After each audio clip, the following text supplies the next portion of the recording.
Chapter 326, Hidden Energy Within the Saint Ruler's Skeleton. Jian Chen stared at the still close-by girl with some hesitation before opening his mouth once more. Wait a moment.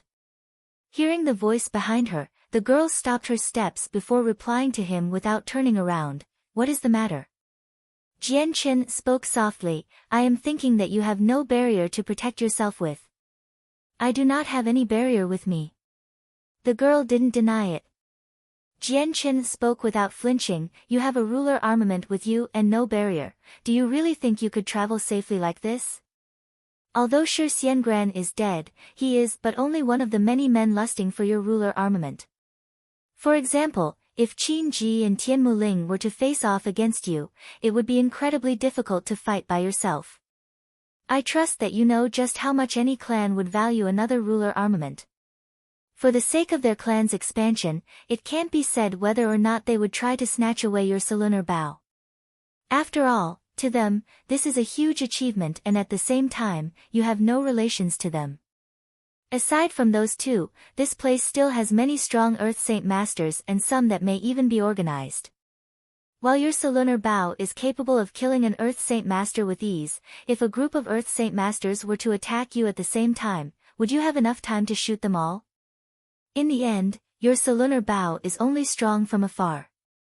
If they were to get close, then your Salunar Bow would lose its superior edge. In the end, who knows whether or not someone will place a trap for you. Jian Chen didn't know whether or not his words would be enough to convince Huang Wan to stay behind. Perhaps it was because of the month they had traveled together, but Jian Chen had no desire to see the beautiful girl die in a place like this. Jian Chen didn't have a good understanding of ruler armaments, but he did know that for the sake of protecting his ruler armament, the extremely proud Duke of Feng had sacrificed his own life and was even willing to make a blood oath. From this, Jian Chen could infer that the ruler armament was truly something that many families would pay a heavy price for. With Huang Wan by herself as a long-ranged ruler armament user, if an enemy were to get close to her, then her longbow would lose its effectiveness. She didn't have a barrier either, so it would be hard to avoid those who might have a greedy heart. Qin Ji and Tian Muling were the two people Jian Chen was most worried about. If either one were to get close to Huang Wang for a long period of time, then they would be able to touch her with ease. Although Jian Chen wasn't sure they would do anything against Huang Wan, one must be cautious even if the chance was only 1%. Hearing Jian Chen's words, Huang Wang's face grew extremely serious. Jian Chen's words made perfect sense, and after the events from the cave, everyone knew that she had a ruler armament. Although this was something most people were only hearing about for the first time, they would know what a ruler armament was soon enough. She was afraid of meeting these men.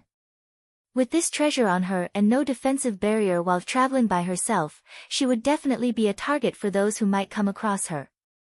With that in mind, Huang Wan's face grew dark. Originally, she had thought that Shi Xiangran's death would be the only thing she needed to live in peace.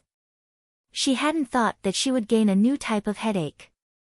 This ruler armament was far too precious. Just in case anything happens, you should continue to travel with us. This round of the tournament is almost over anyways. By the end, we'll all be transported out of this area. You'll be safe then. Seeing Huang Wan's willpower waver a bit, Jian Chen took the chance to strike. He didn't know whether or not he was a friend or stranger to her, but he had no desire to see something unexpected happen to her. Maybe it was because she was exceedingly beautiful, or maybe it was because he had grown to like her as a friend in the month they had been traveling together. Or maybe it was because he was still feeling guilty about seeing her body that one time.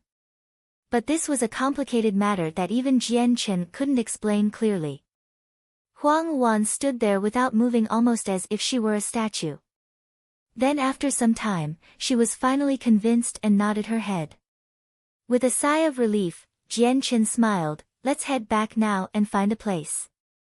Afterward, we just need to wait. With our collected tokens, we'll definitely be within the top 500. With Huang Wan deciding not to leave the group, the two walked back to the group. As they returned, Jian Chen couldn't help but notice Ming Dong gave him a knowing wink. Despite not saying anything, it didn't take an idiot to figure out what that wink meant, but Jian Chen sensibly said nothing. Brother, how amazing.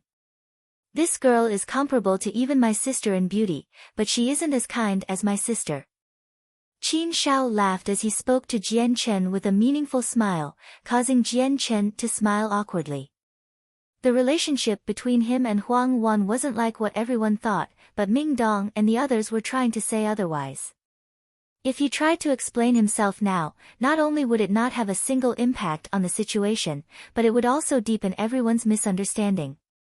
Later, within a clear and vacant space, several white tents were pitched. In the center of the ring of tents were Ming Dong, Signorin, Yun Zheng, Jian Chen, De Gufeng, Qin Shao, Qin Zhu, and Huang Wan, who all sat at a circular table with a variety of sweet-smelling dishes on it. These things had all been taken from Jieda Wukong's space ring.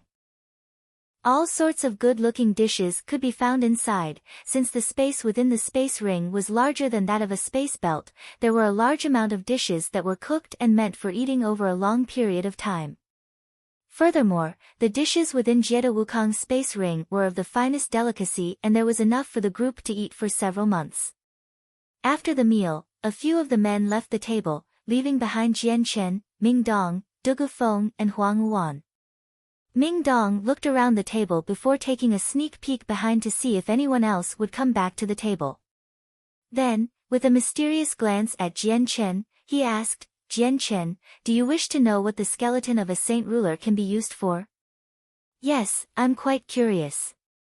Just why is it so precious everyone would try to steal it? Jian Chen spoke with curiosity. Then let me tell you. A sing-song-like voice could be heard as Huang Wan suddenly took the initiative to speak with a quiet voice. Preparing to speak, Huang Wan organized her thoughts before saying, a saint ruler has a limited lifespan, so naturally, they die a natural death. This type of death is what we have come to call a seated death. The energy within a saint ruler is incredibly strong and pure. That is why after a saint ruler dies by a seated death, the energy and saint weapon within their body do not dissipate into the world. The energy continues to stay within the body and slowly enters the skeleton. After some time, the saint ruler will leave behind its skeleton with its full strength intact, meaning it is very precious.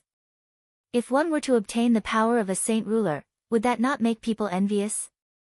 Jian Chen nodded his head in understanding. I understand a bit more, but just how did your ruler armaments come to be then? According to what you've said, the energy of a saint ruler blends into the skeleton, while the energy from their saint weapon should dissipate.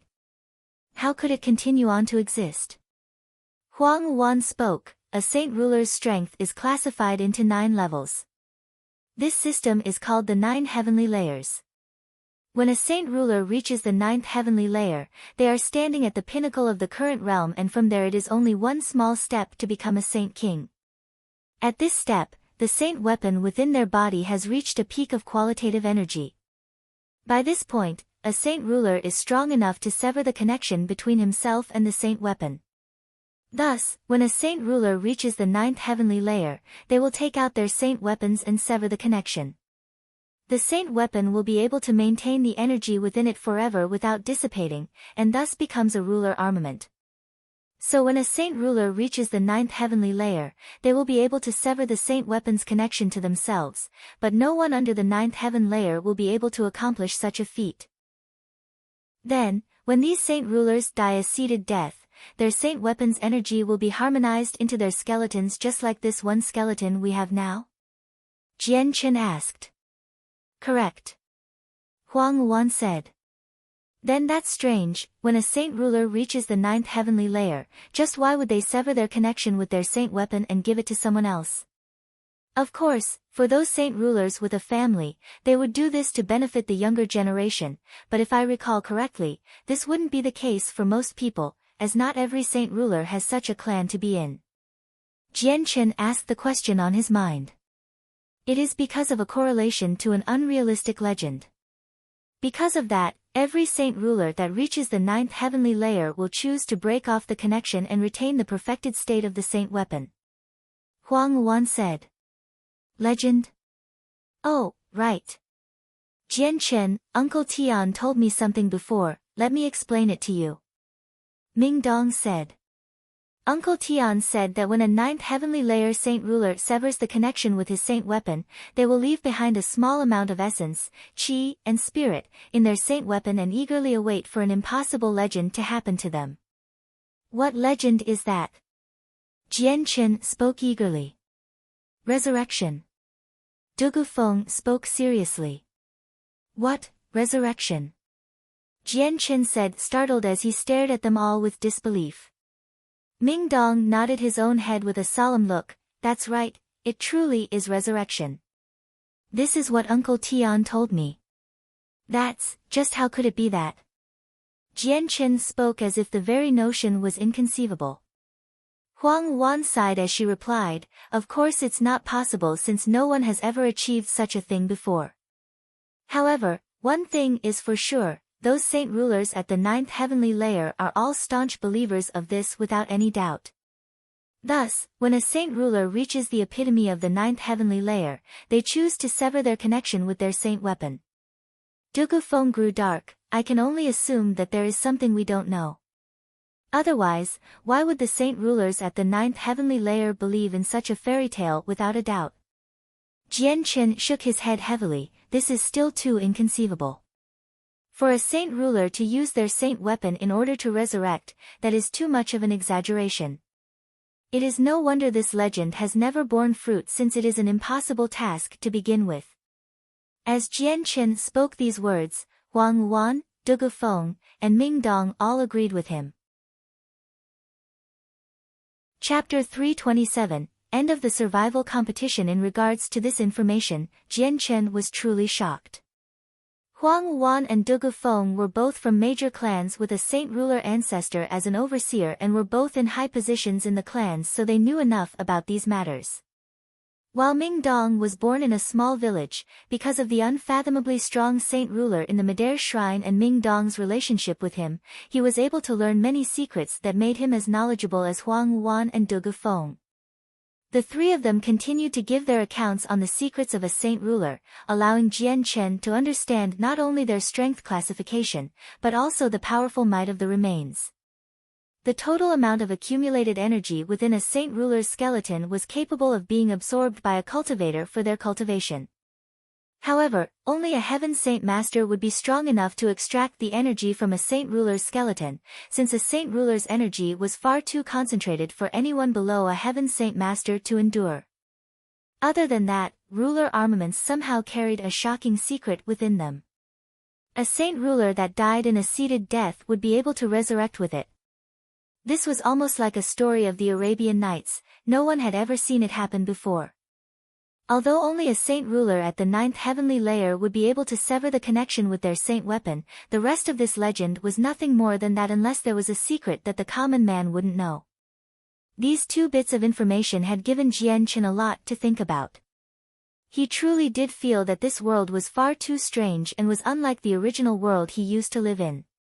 Dugu Feng took out an unknown book from his space ring and handed it over to Jian Chen. This is a heaven-tier battle skill, but only a water-attributed person will be able to use it. It's no use for me, so you should take it. Hearing that, Jian Chen's eyes sparked together. Taking this book to see the contents, he had to make sure himself that it was truly a battle skill for only a water attribute cultivator. Turning to Huang Wan, he spoke, if I remember correctly, you are a water attribute. This heaven-tier battle skill will be for you then. Taking a look at the battle skill, she threw it back at Jian Chen, my heaven-tier battle skill is higher than this one, I won't be needing it. Could you not learn both of them? Jian Chen asked. Huang Wang stared oddly at Jian Chen, a heaven-tier battle skill is the highest battle skill on the continent. Each heaven-tier battle skill is highly profound so that a regular person would never be able to fully comprehend a heaven-tier battle skill in their entire life. It isn't to say that learning more battle skills are good. He was also able to save my life multiple times, so I will give this chance to him. Yunjing spoke. After the tokens were given, Jian Chen took out 4 Class 5 monster cores and gave Senior N and Yunjing 2 of them as a reward for defending the cave. Right now we all have enough tokens. All that's left is to wait. After these next few days, we can finally leave from this demonic place. We've all suffered greatly in this 1 year, so we should all be happy now. Allow me to use this to entertain everyone.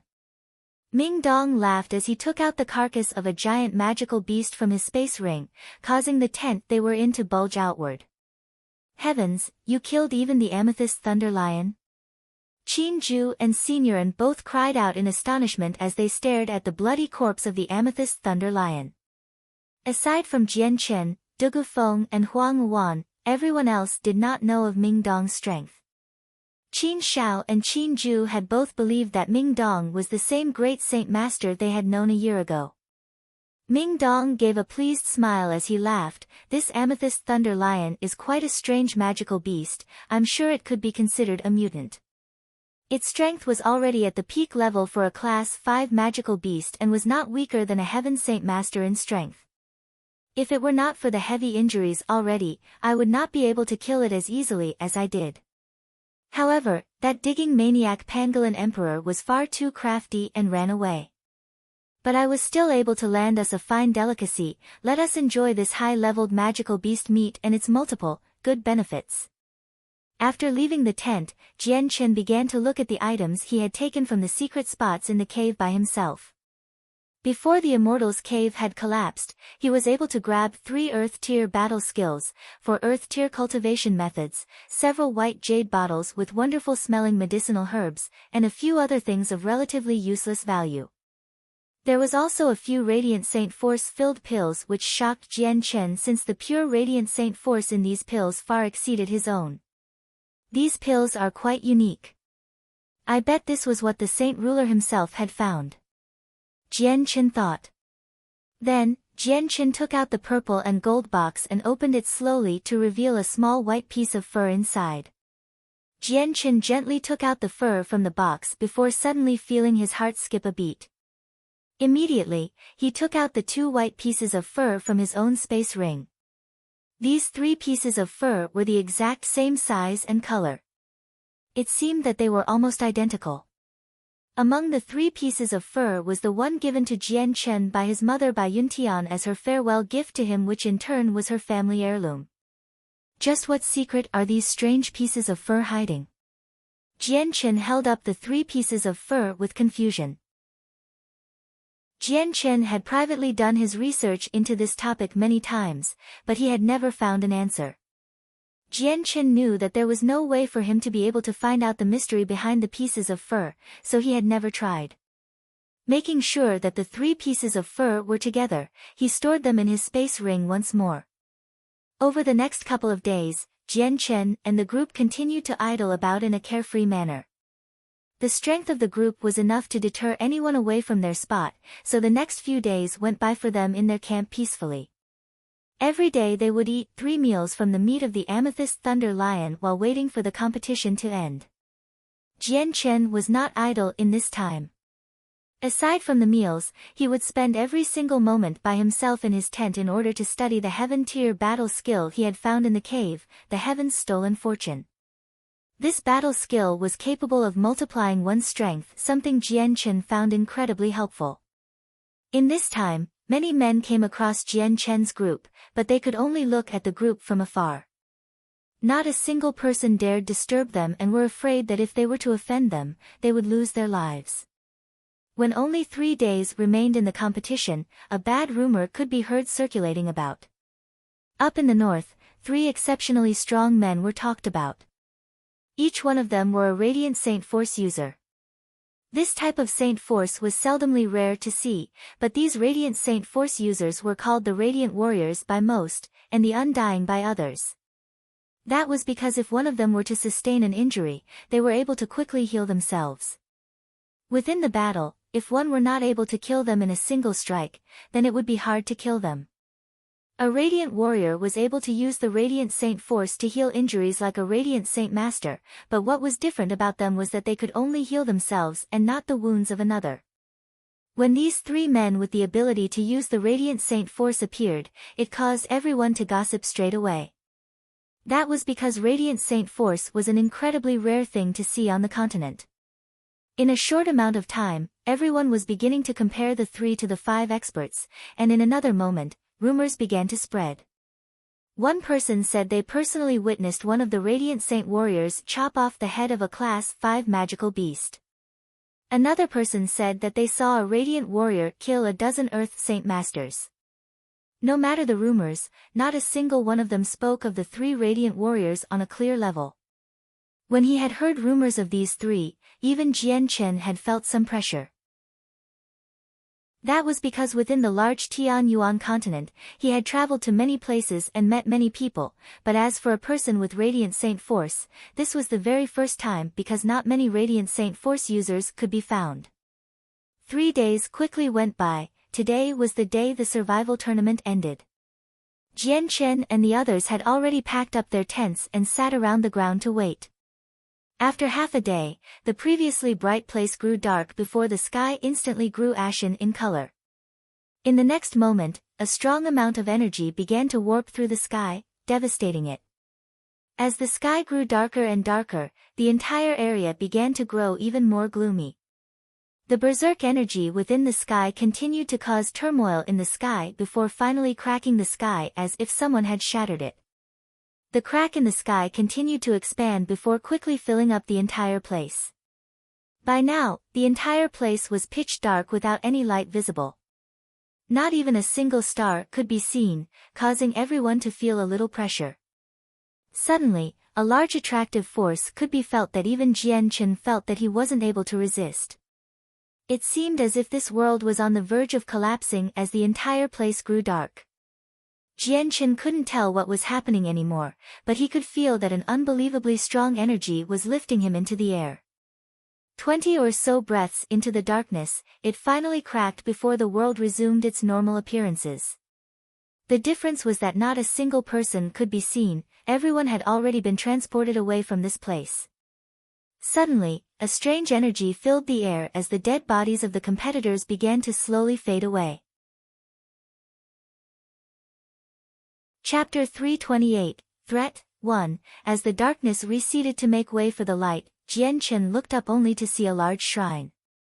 This shrine was large enough to house 10,000 people, but at this moment, this place was already filled with many scraggly-looking men that had all just been brought here along with Jian Chen. What type of energy is this for it to be strong enough to transport every single person in that world? Could it be a saint ruler? Or maybe a saint king, or perhaps a saint emperor? Jian Chen thought to himself in amazement. The energy that had enveloped him was far too strong for him to even think about defending himself against. For those with tokens, please come here to register your name. For those without any tokens, please exit this place immediately, the door is behind you. At that moment, a loud voice echoed throughout the shrine as an elderly-looking man sat by a long table as if he had been waiting there for some time. By his side were 2 assistants who looked to be around the same age as well. With those words in mind, many people grew depressed before walking toward the door. After everyone had left, only 200 men remained. Jian Chen ended up as the most attention-grabbing person because his clothes were still intact. Everyone else was in terrible shape and their clothes were not covering up most of their body. Many didn't even have a single space belt and used a bag to hold their things. From this group, the majority of them were all great saint masters while only a few dozen earth saint masters remained. Jian Chen looked around himself. From the 200 people here, he recognized no one.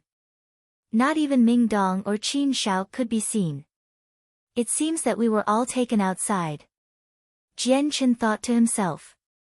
The 200 men continued to walk toward the elder and the very first person had begun to take out his tokens from his space belt to show to the elder. The elder swept his eye over the sum and spoke, 5 tokens, verification complete. Immediately an elder took out a brush and wrote the number 5 on a piece of paper before barking out, speak your name. Liang Dezhong. The competitor spoke respectfully. You may go. The elder wrote down Liang Dezhong's name.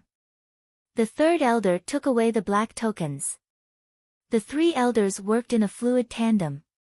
One would verify that the tokens were real while the second took their names and numbers and the third collected the tokens.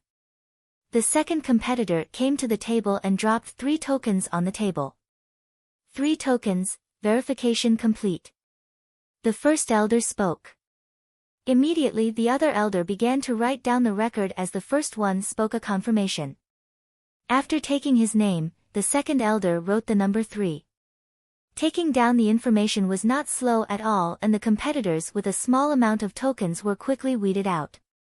Rapidly, tens of dozens of men had been fully recorded. So far, the person with the least amount of tokens was 2 while the most had 80. Not a single person had over 100 tokens, so Jian Chen began to feel some confusion. Just how did these competitors survive the competition? Did no one try to rob them? In the later half of the competition, most of the tokens were all within the hands of a few strong experts. Most of the strongest competitors had already 1,000 tokens. Jie Wukong and Shi Xiangran both had 1,000 tokens each. Could they have just never bothered to fight at all during the year? Jian Chen thought. 126 tokens, verification complete. After a good amount of men, there was finally a person with over 100 tokens. Quickly, after one person had been announced to have over 100 tokens, another person with 300 tokens was announced, making him the highest. When it came to be Jian Chen's turn, every single person immediately turned to look at him with a focused eye. Everyone was curious to see just how much the completely uninjured and intact competitor had collected. Jian Chen lifted his left hand to reveal the space ring on his finger to everyone. That's a space ring. Someone cried out in shock. A space ring was the symbol of wealth and meant anyone that wore one was not an ordinary person. For a mercenary to wear a space ring, it meant that this person was an extraordinarily strong individual. Because of how expensive space rings were, only Earth Saint Masters wore them. The 3 elders didn't have a change in their facial expression as they stared at Jian Chen. Crash. The sounds of a wave of metallic objects crashing into each other could be heard as the black tokens crashed against the table. In a single second, the entire table had a small mountain on it that was almost impossible to begin to count from. The 3 appraisers grew startled at this at last and stared at Jian Chen with a shocked expression. After taking out all of the tokens from the space ring, Jian Chen slowly brought down his left hand. Is that all? An elder asked Jian Chen. Jian Chen nodded his head and replied calmly, that's all. The group of people standing nearby Jian Chen were all like stone statues from the sheer amount of tokens on the table. This time, the elder in charge of counting the tokens took some time to count them all before speaking. 1873 tokens, verification complete. Hearing that number, everyone sucked in a sharp breath as their hearts immediately skipped a beat. For those who had only collected several or even less than 100 tokens, this amount was far too gigantic for them to take in. Who would have known that someone that barely looked past the age of 20 would have such an amount? The 3 elders' attitude toward Jian Chen immediately changed as the one in charge of writing down the name immediately smiled at Jian Chen. Fellow brother, what is your name? Jian Chen. Good, brother Jian Chen, your achievements have really astounded us. I hope you can continue to astound us and have many more achievements in the next round. The elder smiled at Jian Chen before writing down the number 1873 on the paper with his name. Afterward, Jian Chen left the area without another look back while the mercenaries all stared at him, as he left, in mute shock. Jian Chen, that youth is named Jian Chen. A person spoke out. Jian Chen, I've heard this name before. His name was recently made known. I've heard that he and the 5 experts are close friends, and that his own strength isn't weaker than theirs. So it's like that. It's no wonder he was able to collect so many tokens if he is able to be compared against the 5 experts. After walking out of the hallway, Jian Chen suddenly found himself in a giant place that was arranged like a courtyard. For giant hallways could be seen in every cardinal direction, and the hallway he just walked out from was one of the 4. Many other miserable-looking competitors could be seen hobbling out of the other hallways. In the middle of the courtyard-like arrangement was a single wide space which was filled with people. Among the crowd was a single large space gate that shined brightly overhead. On the other side of the space gate was a stone statue that was familiar to everyone. "Jian Chen, we're over here." A loud cry came out from far away as Ming Dong waved his hand at him. By his side, Huang Wan and Dugu Feng could be seen standing there. Seeing his friend standing there, Jian Chen had a pleasantly surprised smile on his face. He had originally thought that everyone was sent to different places, but they were still all here. Everyone quickly converged together with a happy smile on their faces. This mercenary city is quite strong for it to be able to have such an expansive area, Ming Dong said. Jian Chen's heart skipped a beat. Could we be in some sort of empty space then right now? Ming Dong nodded his head. Correct, right now, we are in an isolated space. It seems that this space gate will allow us to return to the Tian Yuan continent.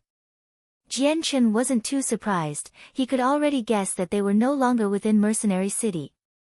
What he didn't expect was to hear that they were currently in an isolated space. We should head on out, the Grand Elder is most likely waiting for us. Qin Shao spoke. After talking, the group walked toward the space gate, and when they walked out from the other side, they were standing back in the vast area in Mercenary City. Not too far was the giant stone statue that remained vivid and lifelike, almost as if it were a human filled with grace. His head continued to stare off into the sky, almost as if trying to stare a hole into it.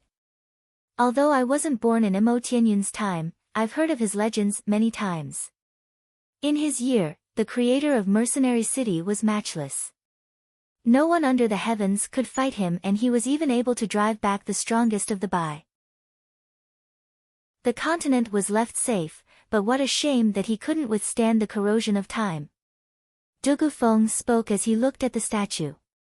Huang Wan looked at Mo Tianyun's statue for a moment as well before turning to speak to Jian Chen. I'll be leaving first. I hope that I'll see you again in the finals. Take care of yourself. Be careful of Shi Xiangran's clan. They've come prepared, your Uncle Tian and Uncle Yun will have quite the headache. Jian Chen spoke seriously. No worries, they won't dare make a move in Mercenary City. Huang Wan spoke before turning her head and walking away. Jian Chen turned to look at Senioren and Yun Zheng before cupping his hands together. Fellow friends, we will be leaving as well, until next time. One moment Jian Chen, I think I heard Ming Dong say that you've established a mercenary group. Is that true? Senioren asked as he looked at Jian Chen with a curious expression. Hearing this, Jian Chen's heart skipped a beat as he said, that's correct, I've made a mercenary group. Did Senioren want to join? Senioren laughed out loud before scratching at his bald head. That's right.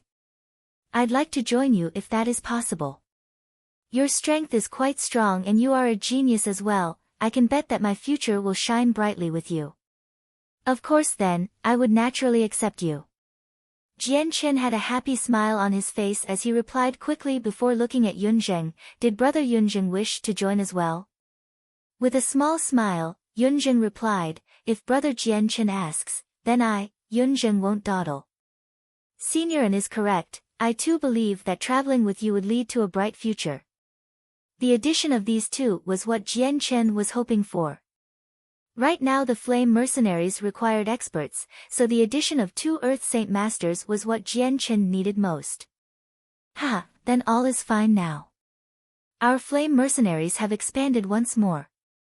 I believe that our Flame Mercenaries will shine throughout the continent now. Ming Dong laughed. Afterward, everyone left to find an inn. Qin Shao had already made agreements with the Grand Elder from the Tianqin clan who was waiting for them at an inn. Dugu Feng wasn't with Jian Chen's group since the Dugu clan had elders waiting for him, he had to go back for now. Jian Chen and Ming Dong brought Qin Shao, Senioren and Yun Zheng to the inn where the Grand Elder was waiting for them at a table with several dishes nearby. The Grand Elder looked at everyone before sweeping his eyes over to Qin Shao and Qin Ju who were both healthy with an excited smile. Come and sit down, I've already ordered some delicacies. Just wait in the safety of my company. Ever since Jian Chen had first seen the Grand Elder, this was the very first time he had seen him smile or say a word. Even Qin Shao was no exception. In that moment, Qin Shao and Qin Ju both felt uncomfortable. Our apologies for worrying the Grand Elder. Qin Shao cupped his hands in respect before sitting down at the table with everyone. Suddenly, the Grand Elder looked at Ming Dong with a sharp glance. In the next moment, a powerful look could be seen as he exclaimed in shock, "Sixth Cycle Earth Saint Master." Chapter 329, Threat 2. Seeing the shocked expression on the Grand Elder's face, Ming Dong laughed giddily. The Grand Elder is quite keen to be able to see through my strength, but the Grand Elder needn't lose his manners. Before the competition had started, the Heaven Saint Master that was the Grand Elder had been able to place a large amount of pressure on Ming Dong. However now, Ming Dong could be at ease with the Grand Elder without feeling any of the pressure anymore. That was because he was merely a step away from becoming a Heaven Saint Master. If it were not for Uncle Tian, then he would have long since made the breakthrough to become a Heaven Saint Master. The Grand Elder continued to stare at the black-robed Ming Dong with his normally peaceful expression. Instead of being clear like water, emotions raged through his eyes, disbelief could be seen within his pupils. Within the short time span of a year, Ming Dong had made the breakthrough to become a peak Earth Saint Master from a Great Saint Master. This rate of progression was practically impossible, and the most important fact was Ming Dong's age. From his appearance, Ming Dong wasn't much different from Qin Shao in age. Ming Dong was 30 years old at the very most. For a youth like him to be a mere step away from the Heaven Saint Master realm, this couldn't be called talented anymore. This was the signs of a genius seen once every millennia. A genius that would make anyone else frightened. How is this possible? A year ago you were only a Great Saint Master. Just how were you able to become a Sixth Cycle Earth Saint Master in less than a year? Did you hide your strength before? The Grand Elder found it hard to keep his emotions in check as even his voice began to quaver in shock. Seeing the look of shock on the Grand Elder's face, Ming Dong was delighted. In the past he had been a mercenary of the lowest rung on the ladder, a nobody. He had once looked at the Heaven Saint Masters as a high and mighty position that would never be attained by him. What he didn't know was that he would somehow have a major life change after following Jian Chen to Mercenary City. In such a short amount of time, he had already made major strides in power and became an entity that even a Heaven Saint Master would be surprised at. Ha, Grand Elder, don't be so surprised. This year I came across a fortunate encounter and was able to make a major improvement in my strength. Ming Dong laughed. The Grand Elder quickly regained his calm, but the tiniest of shock could still be seen in his eyes as he looked at Ming Dong. This was still something he found hard to believe. For someone who wasn't even 30 years old yet to reach the Sixth Cycle Earth Saint Master realm, if this were to be leaked out, the entire Tian Yuan continent would be shocked. This was truly too unimaginable. For one to have a gift like this, if it took them 10 if not 5 years to make the breakthrough to become a Heaven Saint Master, they would still be one of the strongest in the continent since saint rulers were almost all hermits. I've grown old. To think that it was when I was 70 years old when I made the breakthrough to become a Sixth Cycle Earth Saint Master. I didn't think that a 30-year-old would attain such a mastery already. If you continue on like this, then there'll be a day that you will become a supreme saint ruler. The elder spoke. Hearing this compliment coming from a Heaven Saint Master, Ming Dong had a pleased look on his face as if he was the carp that had successfully made it past the dragon's gate. The Grand Elder looked at Qin Shao. Shao heir, you are Tianqin clan's shining star of the century. The mission you've accomplished for your father, even I feel gratified by it. Unlike Ming Dong, Qin Shao didn't have his natural attitude toward the Grand Elder and could only speak out, Grand Elder, when I return home, I shall prepare to make the breakthrough to become an Earth Saint Master. I am certain I will succeed. The Grand Elder laughed. Let us take this matter slowly. You are still quite young, first prepare yourself and wait until you are completely sure that you will be able to become an Earth Saint Master. After all, becoming an Earth Saint Master holds the very first threshold of death. There cannot be a margin of mistake, or else your life is forfeit. Ah, why haven't I seen Tianzhou? Where is he? The Grand Elder asked suddenly.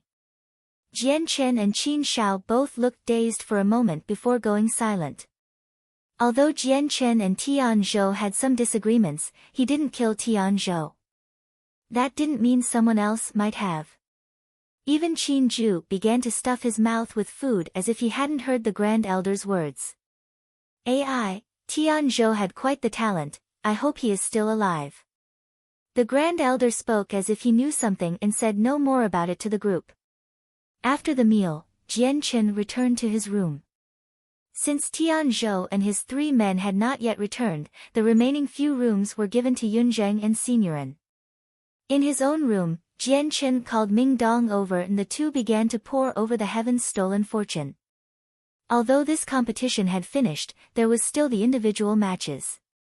After Jian Chen had killed both Jie Wukong and Shi Xiangran, the 2 groups behind them would surely not let him go.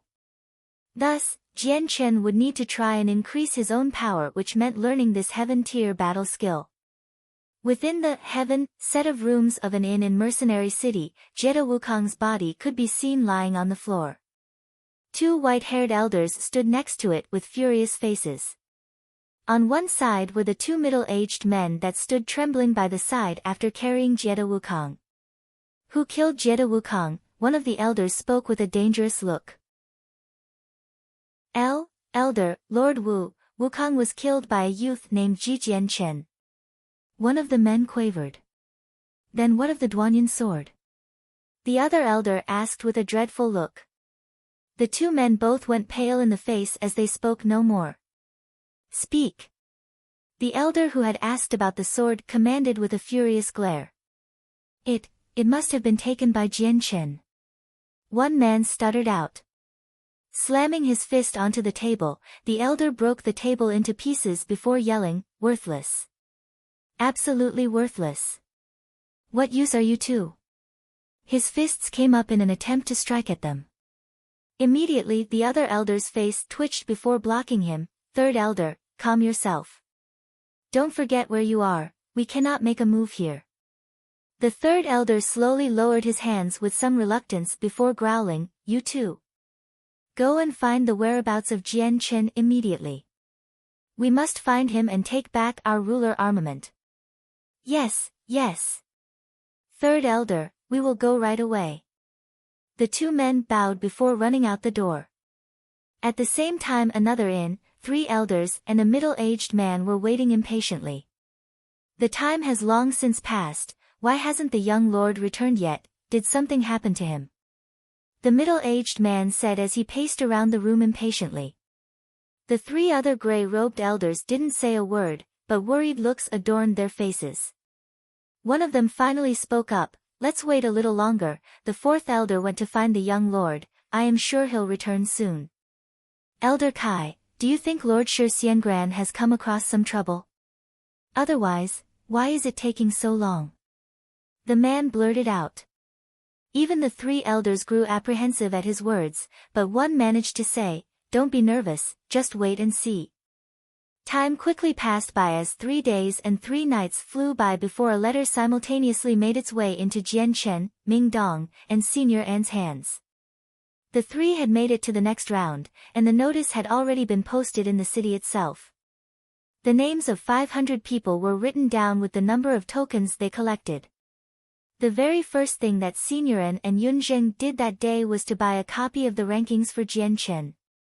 When Jian Chen looked at the rankings, he couldn't help but narrow his eyes. Even with 1873 tokens, he was only in 14th place. The first place person was someone named Karaga. The amount of tokens he had collected had been 3,712 tokens, which was nearly 2,000 tokens more than Jian Chen. The second place person was a person czar who had collected 2,700 tokens, another unfamiliar name. The third place winner was Ka Zhafei with 2,500 tokens. The fourth place person had a strange name. He had only had the name Ju and had 2,300 tokens. Fifth place was a familiar name. It was Qin Ji, who had amassed 2,100 tokens. Sixth place was Dugu Feng with 2030 tokens. Seventh place was Tian Muling with 1965 tokens. Eighth place was Huang Wan with 1964 tokens. Ninth place was an unfamiliar person named Bali Tong with 1952 tokens. The 10th place person was a person named Zhuge Xiaoxian with 1931 tokens. The next three names were also unfamiliar. It was only until 14th place that Jian Chen had seen his name. Under him were Ming Dong and Seniorin with 1,500 tokens each. The following men after them all had a small amount of tokens. The very last place person had around 300 tokens. This ranking list caused Jian Chen to be silent for a long while. While he knew that this survival competition would have more than just the 5 experts, he didn't think that so many hidden experts would exist. For him to suddenly see an expert like the one who collected almost 3,000 tokens in this competition, it had truly shocked him. "I wonder how strong they are," Jian Chen muttered. Although he was 14th place on the rankings, it was not an accurate testament of his strength. "Jian Chen, who is this Karaga? I've never heard of his name, but he was able to collect so many tokens, he must be extremely strong then." Seniorin spoke with narrowed eyes. Jian Chen shook his head, "I don't know either. It seems that we were too narrow-minded. With the continent so large and filled with so many experts, the amount of experts in the gathering of the mercenaries should be large as well." Yes, that's right. In 3 days the finals will start. By then, we'll be able to see just how strong they are. This one is sure that the 3 men with Radiant Saint Force are among the top 10. Seniorin spoke cautiously. After talking for some time, Seniorin left the area, which allowed Jian Chen to continue to research the Heaven's stolen fortune. The Heaven tier battle skill was unmistakably deep, and even with Jian Chen's strength, he had barely got past the introduction.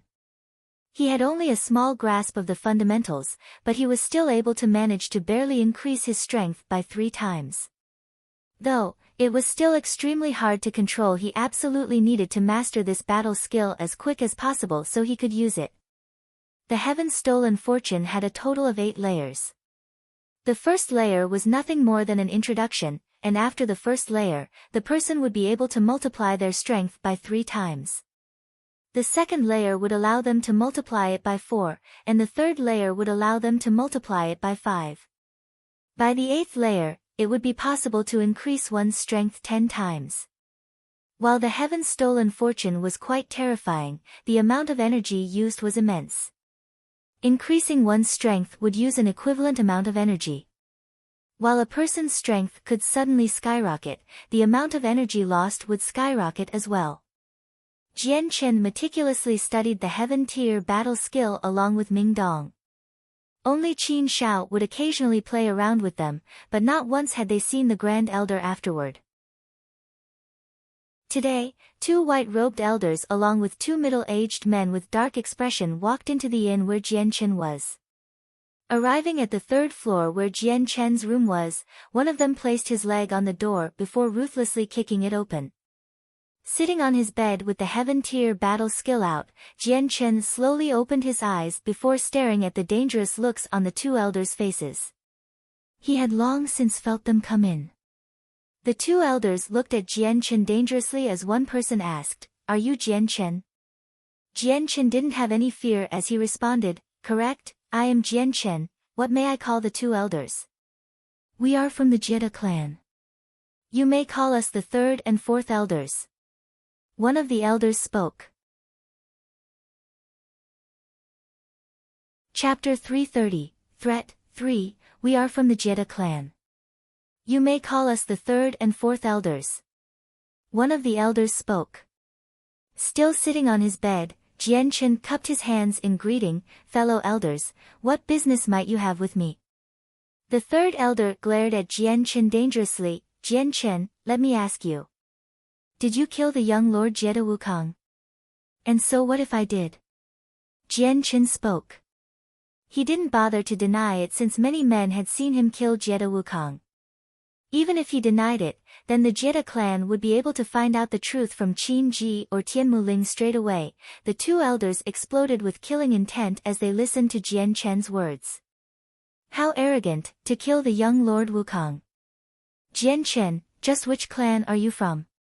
Jian Chen revealed a small smile. I am by myself, is there a problem? The third and fourth elders both looked at each other for a moment before breathing a sigh of relief. Previously, they had been worried that Jian Chen would have an incredibly strong power supporting him, but now all of their fears had been cleared away. Although the two of them clearly knew that there was the risk that Jian Chen was deceiving them, his answer was what the two elders were hoping for. Jian Chen, is the Duanyan sword in your hands or not? The fourth elder gave a heavy stare toward Jian Chen. Duanyan sword? Could that be the ruler armament in Jie Wukong's hands? I didn't think that such a small sword would be given such a name, not bad. Jian Chen laughed. Although the two men in front of him were Heaven Saint Masters, Jian Chen was not afraid. So the Duanyan sword is still in your hands. If you hand over the Duanyan sword, then I'll make sure to leave your body in one piece. The third elder released a strong amount of killing intent. Jian Chen touched the space ring on his hand with a smile. Either way I will be dead. You might as well first kill me and take my space ring. This space ring has what you want, try to do as you please. You arrogant child, do you really think I dare not kill you? The third elder's face grew fierce as the entire room filled with a murderous aura. If you dare then come and kill me. Jian Chen laughed coldly. He was gambling on the fact that the two elders wouldn't dare make a scene in Mercenary City. He had remembered the words from the Grand Elder, no matter what happens, do not try to fight in Mercenary City or risk having no help at all. You! The third elder bellowed in anger. He was on the verge of lashing out, but in the end he finally restrained himself. At this sight, Jian Chen had a small smile on his face. His guess was correct, even the Jie clan wouldn't dare to strike in Mercenary City. It seems that this mercenary city has people even Heaven Saint Masters are afraid of. Jian Chen thought. Hearing the commotion within Jian Chen's room, Ming Dong walked into the room and looked at Jian Chen. I heard some loud bangs in here, who are they? They're from the Jie clan. Jian Chen calmly replied. Ming Dong instantly realized what was happening.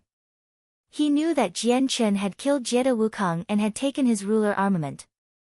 The moment he heard that they were from the Jie clan, no other explanation was needed. Jian Chen, do you require help? I can call Uncle Tian out to help. Ming Dong spoke under his breath to him. Shaking his head, Jian Chen said, no need, this is Mercenary City. They wouldn't dare attack me here, otherwise, they would have tried earlier without trying to intimidate me. Ming Dong had a blank look on his face at that. I had almost forgot that violence is forbidden here. Turning to look at the two Jie clan elders, he spoke with honesty, fellow seniors, you should go. Staying here would do nothing more but waste your time. The two elders had nearly died from anger from his response as their eyes burned furiously. They had no way to vent their anger since they didn't dare do anything in the city. You too, I killed Jie Wukong and have his ruler armament. What you wish to know you now know, you may leave. Jian Chen spoke as if he was the emperor giving an order. This grievance the Jie clan had with him would not be resolved easily. To disregard the two like this, the two elders from the Jie clan grew ashen in the face. If they were not in Mercenary City, then they would have long since struck out at Jian Chen. There was no need for them to have such anger. Jian Chen, you'll regret this. The fourth elder gnashed his teeth together. Jian Chen, return the Duanyan sword or else the Jie clan will hunt you down no matter where you go. The third elder promised darkly. With a sneer, he pointed to the exit. You too, you may go. Right now, Jian Chen didn't bother with any other words. The faces on the two elders grew terrifying as the third elder opened his mouth once more. Jian Chen, do you truly wish to offend our Jie clan? Jian Chen said nothing. The fourth elder spoke. Jian Chen, I will give you one last chance. Return the Duanyun sword and we will no longer bother you. Even if you leave Mercenary City, we will not chase you. The fourth elder figured out that force would not get the right answer from him, so if a tough approach did not work, a softer approach would be needed. You too may leave. Jian Chen was growing impatient by now. Jiedo Wukong's clan was not a low one, and with him killing Jiedo Wukong, the bridge had been burned. Only an idiot would relinquish the ruler armament and give more power to his enemy. You are certain that you will not return the Duanyun sword? The third elder clenched his fists tightly as an unbearable anger began to course through his heart. By this point, Jian Chen had simply closed his eyes and no longer looked at the two elders. The manners of the elders were quite lacking. The master of the house had already told them to leave, yet they still remained. Seeing that Jian Chen was being obstinate, the fourth elder let out a breath of air before trying to calm himself down. Right now, he knew that trying to get the ruler armament from Jian Chen was impossible. We'll be leaving then. The fourth elder growled before stomping out of the room. The third elder glared poisonously before sneering once as he left the room as well. With a wave of his hands, he blew a gust of wind and closed the door. Sitting right beside Jian Chen, he spoke out seriously, Jian Chen, what are you planning now? Those two elders are Heaven Saint Masters, not easy opponents to deal with by any means. As if he had no care in the world, Jian Chen laughed, no worries, while in Mercenary City they wouldn't dare make a move. Next up is the finals to the competition, so we'll be in the city for quite some time. Even when we leave, I have a way to evade their eyes and ears. Ming Dong took out a book from his space ring and handed it to Jian Chen. Jian Chen, this is a specialized heaven-tier battle skill that was entrusted to me from Uncle Tian to give to you. I was originally planning on giving it to you earlier, but seeing how painstakingly hard you were researching the heaven-stolen fortune, I was afraid it would impact your studies.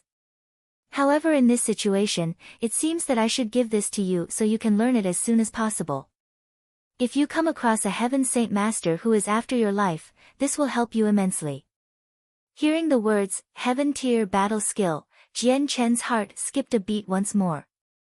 A Heaven-tier battle skill was something that he absolutely wanted. He didn't think that he would come across 3 separate Heaven-tier battle skills so quickly. Unable to contain his emotions, Jian Chen took the Heaven-tier battle skill. This book was called Illusionary Flash. It was a battle skill specialized for movement and not attacks. Chapter 331, The 10 Best Practitioners Taking the Illusionary Flash Book. Jian Chen's heart couldn't help but tremble with emotions. This battle skill was a speed-based one. It was quite different from the profound steps written in the Azulite Sword Law. That one was focused more on walking and for use in combat, and while it was able to increase his speed, against a wind-attributed expert, he would surely lose. This illusionary flash increased the speed of a person's run in a linear direction. While it lacked the flexibility of the profound steps in the Azulite Sword Laws, it could beat a wind-attributed cultivator in linear movement, which was what Jian Chen wanted. Furthermore, if the illusionary flash were to reach the pinnacle of mastery, then its speed would be unrivaled and he could travel up to 500 kilometers in an instant. Although it sounded like an exaggeration, this was an aspect of the illusionary flash that could only be described as terrifying. Jian Chen, you shouldn't underestimate the illusionary flash battle skill. My uncle Tian said that although it may be an assisting heaven-tier battle skill, its effects could be used against even a saint ruler. It was also one of the things he and my ancestor had found in the death nest a long time ago. This illusionary flash was an especially rare ancient record that belonged to an ancient clan. Its only weak point is that it is extremely hard to learn. Even I am stuck at a rough spot, but my speed has already increased 2 to 3 times over. Ming Dong explained to him. Upon his explanation, Jian Chen immediately thought back to when he had came across Ming Dong. At that time, Ming Dong's speed was inconceivable and he flew across several kilometers at a terrifying speed. Jian Chen, this illusionary flash book is only just a copy. Once you memorize it, Make sure you burn it so that it doesn't fall into anyone else's hands. Ming Dong. Jian Chen clutched the Heaven Tier battle skill and nodded his head seriously. I understand. Jian Chen, continue to research, I won't bother you anymore. However, I suggest that you learn the illusionary flash as soon as possible. Against a Heaven Saint Master, you'll gain the power to flee if need be. With that, Ming Dong left the room. Jian Chen immediately halted his research on the Heaven's Stolen Fortune battle skill and began to read the illusionary flash. Since it was only a supplementary battle skill, its contents weren't too descriptive and it only had 13 pages. Jian Chen quickly memorized all 13 pages with his cognitive memory skills, and after that he burned the pages so that not a single word remained. Jian Chen continued to sit on his bed while deep in thought. Right now, he had come across the profound material that was the illusionary flash. It was extremely challenging to practice despite it being a supplementary battle skill and was harder than even the Heaven's Stolen Fortune. Its innermost contents were both mysterious and profound, some of the contents even dabbled with matters regarding space itself, causing Jian Chen to be confused beyond belief. For the next 3 days, Jian Chen remained in his room as he tried to comprehend the illusionary flash. Sometimes he would be sitting on his bed, other times he would be pacing in his room in an effort to understand it. Quickly, the finals to the gathering of the mercenaries approached. After 3 straight days of trying to reach an enlightenment, Jian Chen finally had a small grasp of the skill. This didn't mean to say that he had reached a mastery of the very basics, but it was still a minor achievement for Jian Chen. At the very least, he had a small unripened version of the illusionary flash which allowed him to move at a faster speed at the cost of a small amount of Saint force. By the following morning, Jian Chen finally paused his efforts to understand the illusionary flash and left his room. Soon after, he, Qin Shao, and several others left the inn together. In the next few days, the finals would be taking place. 500 mercenaries would be fighting one-on-one until a king of mercenaries is announced. The fighting grounds for the finals would take place on a giant plaza in the middle of Mercenary City. The arena was already set up as several highly raised platforms with a transparent barrier covering each arena. In every direction a multitude of people had already gathered to spectate today's events. Qin Shao slapped Jian Chen and Ming Dong's shoulders with a firm hand as he encouraged them, Jian Chen, Ming Dong, fight on. Although he only spoke these 6 words, they were all that the 2 others needed to hear. With a smile, Jian Chen replied, don't worry, I will fight to my final breath. While I can't guarantee being number 1, I am sure I can reach into the top 10 without a problem. Afterward, Jian Chen, Ming Dong and Senior and split up from Qin Shao and the rest of the group before identifying themselves as competitors. They crossed a space gate into a barrier-protected region which was an isolated area that protected the competitors from the spectators while still allowing them to see the outside world. Even the arenas themselves were protected with a frail-looking but incredibly strong barrier that sealed up the insides completely. Only a person that had entered through a space gate would be able to gain access. That way, no one from the audience would be able to interfere, and the fights on the inside would not be able to affect the outside world. The matches in the finals would be settled by ballot. The first ticket holder would fight against the 499th ticket holder, while the second ticket holder would fight against the 498th ticket holder, so on and so forth, with the 10th ticket holder fighting against the 490th ticket holder. With such a method in place, if there was someone without a match they would wait until the current round was over before participating in the ballot again for the next round. Jian Chen picked the 88th number, meaning he would fight against number 412 and would be the 88th match. With 10 arenas conducting the matches simultaneously, the pace went by quickly. In no time at all, it was Jian Chen's turn to walk to the 8th arena. Walking through the space gate to cross into the 8th arena, Jian Chen arrived within the arena encased by the barrier. This barrier was not only incredibly durable, but it had another unique characteristic, which was the inhabitants inside would not be able to hear the outside world. At the very most, they would be able to see the open mouths of the audience as they screamed, but no sound could be heard. Even the materials made to build the arena were unknown, as each step felt as if it was made from an incredibly strong iron.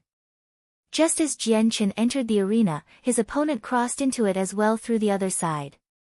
A burly-looking man with the waist of a bear and the back of a tiger appeared. Compared to Jian Chen's slim build, the two were completely different. The man had a short inch of hair with fierce-looking eyes that made his expression seem intrepid. He had a two-handed sword that glowed red, signifying that he was a fire attribute Earth Saint Master. The two said no words and silently prepared to fight. Begin. An elderly voice penetrated the barrier and resounded in the eardrums of both fighters. The middle-aged man immediately sprung into action and flew toward Jian Chen. The two-handed sword in his hand blazed forward as it tried to stab Jian Chen's heart. Jian Chen stared calmly at the approaching man as his mind couldn't help but plot a course for the illusionary flash. In that moment, the sword was already less than a meter away from Jian Chen's heart, but Jian Chen had not made a single movement yet. The middle-aged man saw that Jian Chen hadn't made an effort to dodge and couldn't help but feel astonished. In a split second, the tip of the sword aimed at Jian Chen's heart immediately tilted to stab into his chest. Suddenly, right as the sword was about to pierce into Jian Chen's chest, Jian Chen's eyes flashed once as his sword appeared in his right hand and stabbed outward in an instant. At the same time as his strike, Jian Chen's figure disappeared as a dissipating mirror image could be seen in his place. By the time he had reappeared, he was standing behind the man with his sword on his shoulder. "You've lost." Jian Chen didn't look back as he spoke those words. The man looked a little dazed for a moment before quickly recovering himself. He immediately brought a finger up to where his throat was only to find a small amount of blood on it. When he saw the blood on his finger, his face instantly grew shocked before sucking in a deep breath. What a fast sword, and what a fast speed. In that split second, Jian Chen's light wind sword had already stabbed past the first few layers of skin on the man's throat without injuring him. The amount of strength he had put behind the blow was just perfect. If Jian Chen had been a little deeper with his strike, then the man would have been dead on the ground. Jian Chen is the winner of Arena 8. Came the judgment a second later as the two space gates opened up on either sides. "Younger brother, thank you for your leniency." After a few words of thanks, the middle-aged man walked off of the 8th arena with a look of dejection. Afterward, Ming Dong and Seniorin had advanced. With Min Dong's 6th cycle Earth Saint Master strength, he had easily defeated his opponent in an unsurprising way. Seniorin's battle had been more intense, but in the end, he had achieved victory with some injuries. Many Radiant Saint Masters could be seen in Mercenary City treating the various injuries of men for free and in no time at all. After half the day had gone by, the first round had finally been over. In the end, 249 people had moved on, meaning a single person had to fight a randomly selected member from the other 249 men. By the second day, 124 people had passed with yet another single person left out, leaving him to fight it out for a spot with another one of the 124 men. Chapter 332, The 10 Best Practitioners. 2. By the fourth day of the competition, most of the 500 men had been quickly eliminated so that only 31 men remained. Seniorin had been eliminated in the earlier round, leaving Jian Chen and Ming Dong. At the same time, Du Gufeng, Tian Muling, and Huang Wan were all still in it. By this point, everyone within the top 31 were not weak at all. Their strength was plenty, their experiences ample, and each had a battle skill to complement them. The identities of the 3 Radiant Saint Force cultivators had long since been revealed and they had been put on close watch by Jian Chen. Unfortunately, the opponents all 3 men fought weren't very strong, so the amount of strength they displayed had only been the tip of the iceberg. Aside from them, there was only one other competitor that had caught Jian Chen's eye, the one named Zhu. Reaching the 4th ranked spot, she was a high-ranking woman with a black robe and a dagger-like weapon. Not only that, but she was a wind attribute cultivator, meaning her speed was incredibly fast. From her appearance, she looked to be around 25 or 26 years old, but there was no definite proof of her age. Although her appearance was not yet beautiful enough to cause nations to fight over her, she could not be said to be ugly either. She was pretty in appearance, and her natural disposition was far beyond what Tianmu Ling could boast of, meaning not a single man could dare ignore it. Her eyes, however, had a bone-chilling stare that could freeze the spirits themselves, as a terrifying expression adorned her face constantly, as if to hide the killing aura emanating from her. Every single one of her opponents had not been able to survive and died by getting struck through the heart each time. Her speed with the dagger was comparable to only Jian Chen's sword speed. That night, Jian Chen spent time by himself in his room to study the illusionary flash. Tomorrow morning would establish the top 16, and by then, the top 10 would be established. Experts within the Tianyuan continent were like clouds, there was simply no shortage of outstanding civilians. Although Jian Chen had only heard of the 5 experts during his time collecting the tokens, they were not the only experts in the competition. In their midst were people who were excellent at keeping a low profile, and it was only when the final started that their identities were revealed. Otherwise, all of the men that had came across them were killed off so that their strength would not be revealed. Right now, Jian Chen felt that he was quite narrow-minded. Starting tomorrow, each and every match would have an unknown variable to it, since by this point in the gathering of the mercenaries, all of the weaker mercenaries had been weeded out. The remaining 31 people were the elite among the elite and would be stronger than Dugu Feng at the very least. At that moment, a knock on the door could be heard. Jian Chen slowly opened his eyes from his contemplative meditation. With a wave of his hand, a gust of wind unlatched the metal bolt on the door. "Come in." As the door opened, 4 expensively dressed elders walked in. Among them were 2 white-robed men with black hair and kindly expressions. The third man wore a black robe and had hair that traveled down to his shoulders and a scarred left eye. Only his right eye remained open, giving him a rather fierce-looking expression. Evidently he had been injured a long time ago. The last elder wore a simple red garb that covered his small build, but his skin was rather dark. Jian Chen measured up the 4 elders with a rather serious expression. None of the 4 men had bothered to hide their presence, and judging from that, Jian Chen was astonished to discover that all 4 of them were Heaven Saint Masters. As Jian Chen was measuring them up, the 4 of them were also sizing him up. Since the patriarch of the Tianqin clan had given him a way for him to hide his own strength, despite the 4 men being Heaven Saint Masters, they were unable to discern Jian Chen's strength. "For elders, what business might you have?" Jian Chen asked as he spoke to the 4 in a normal tone of voice. "Young brother, you are Jian Chen?" One of the elders spoke with a kindly voice. "This one is." Jian Chen replied. "Brother Jian Chen, we have heard that the 3rd lord of the Shi family, Shi Xiangran, was killed by you. Is that matter true?" The same elder spoke with a calm tone. Without a twitch in his face, Jian Chen spoke. "Who might these elders be?" With a laugh, the elder began to stroke at his long beard. "Others have called us 4 as the 4 brothers of the Kai family. Presently, we serve as the Shi family's handlers of the law."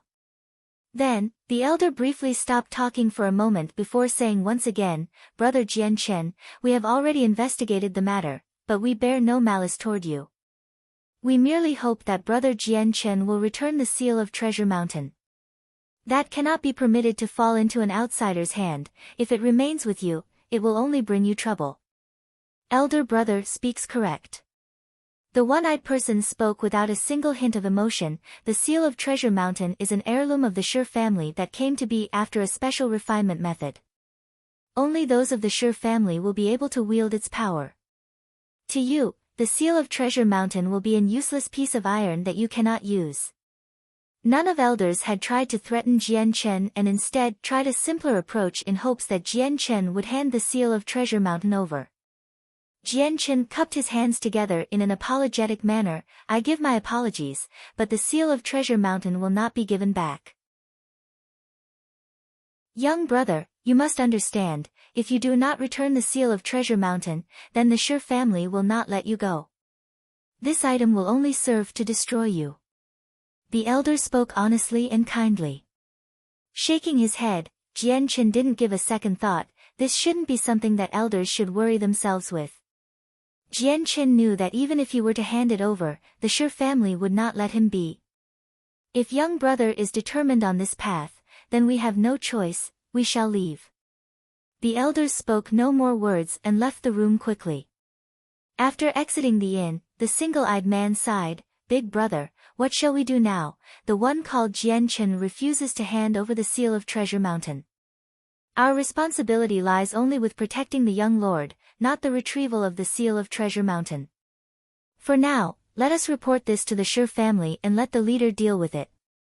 The leader spoke in a neutral voice. This time not only did the Shi family's plan fail, but the third lord has died as well while also having the ruler armament snatched away.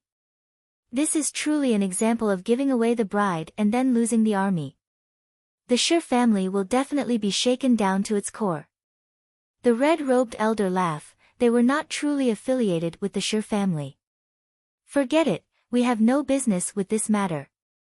Let the Shi family deal with its headaches. We are nothing more than the business dealers for the Shi family, not a scapegoat for their troubles. Let us all remember, do not think that the person the Shi family has offended is someone that we have offended. This time, the gathering of the mercenaries has amassed a large amount of strong combatants. While they themselves are strong, the powers supporting them are not. Furthermore, some of these powers are people even the Shi family cannot afford to offend. Especially the one called Qin Ji. I have heard that he is the sole prince of the Qinhuang kingdom. It is possible that he is the next emperor to be of the kingdom. This type of person is someone we definitely should not offend. By the second day, Jian Chen had entered the competition area earlier to draw his lot before entering the space gate to start the match. Not too long after he had entered, his opponent entered the arena as well.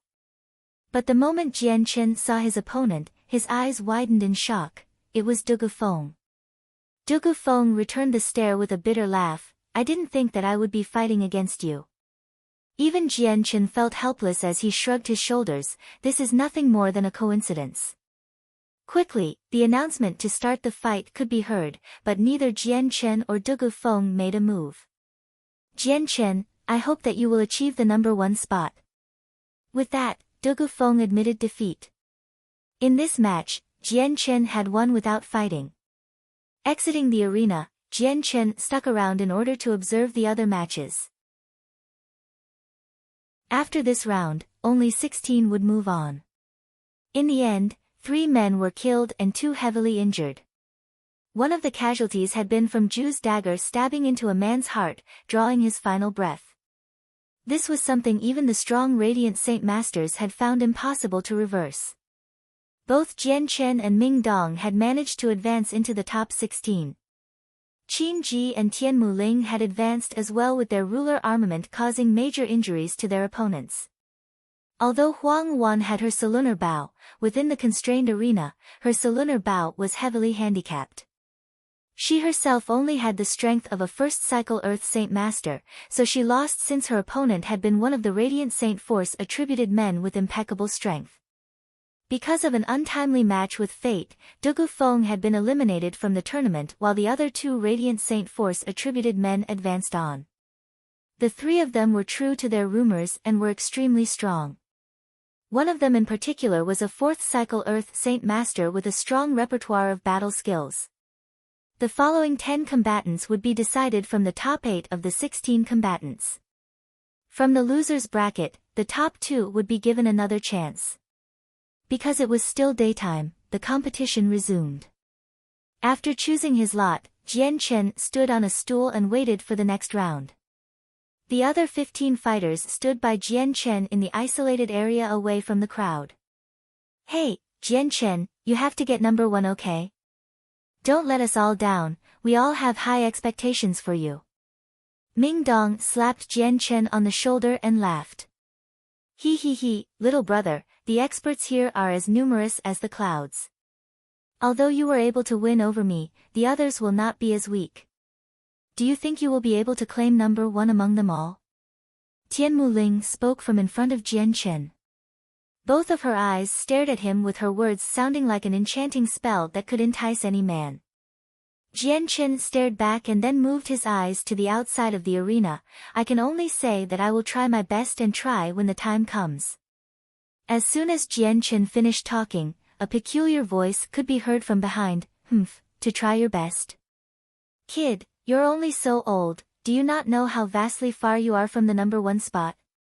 Do you take the rest of us as trash? Turning his head, Jian Chen could see a middle-aged man around the age of 45 or 46. He wore a white robe and his appearance was quite familiar to Jian Chen, since he was one of the 3 Radiant Saint Force attributed cultivators. By the middle-aged man's side, another man not too far away in age stared at Jian Chen with contempt before speaking absent-mindedly, "Forget it, Karaga. Don't bother with the words of a brat, he is nothing more than a braggart." At the words of these two, Jian Chen's eyes narrowed before his stare turned cold in temperature. Even Ming Dong grew angry as he spoke with a warning, "You two should best hope that I don't come across you in the arena." The two men instantly grew furious as Karaga exploded, "Such an ignorant brat, if this place were not Mercenary City, this one would have cut you into multiple pieces. Kid, you must be Ming Dong. Allow me to offer you a word of advice, if you ever come across me in the arena, surrender at once. Otherwise, I swear that you will not leave the arena alive." The middle-aged man right next to Karaga spoke with killing intent leaking from him. If it were not for the place they were in, then the two would have struck out earlier. Ming Dong sneered before leaking out his own killing intent, "Then we'll see if you can stay true to your words." Jian Chen's face grew dark as he stared at the two men before speaking, "Karaga, Kajafei, I will remember your words. We will see who lives and who dies in the end." These two were the first and third ranked men, so their names had long since been memorized by Jian Chen. Two kids who don't know the immensity of the heavens. Kajafei laughed as he mocked both Jian Chen and Ming Dong. "That's enough, you two truly don't know shame. You've grown this old yet you are bullying the younger generation. I feel as if I must feel shame in your place." The remaining man in the middle finally spoke. Hearing that, the two men's stares were redirected toward the third person, "Czar, this is something between the two of us, there is no need for you to butt in." Kajafei replied to him. "Could it be that you two think that bullying the juniors is a glorious task?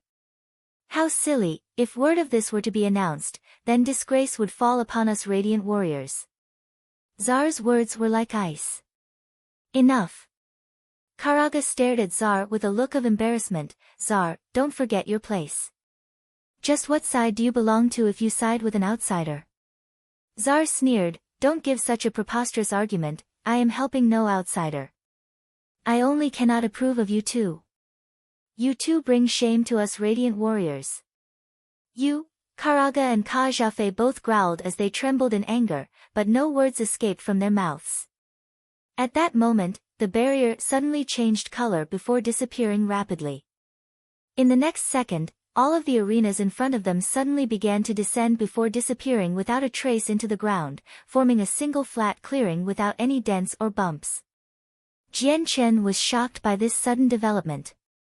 He hadn't thought that the mercenary city would be capable of such a mysterious event. Jian Chen had no idea how the arenas descended into the ground and then suddenly rise up again as a single giant piece of land.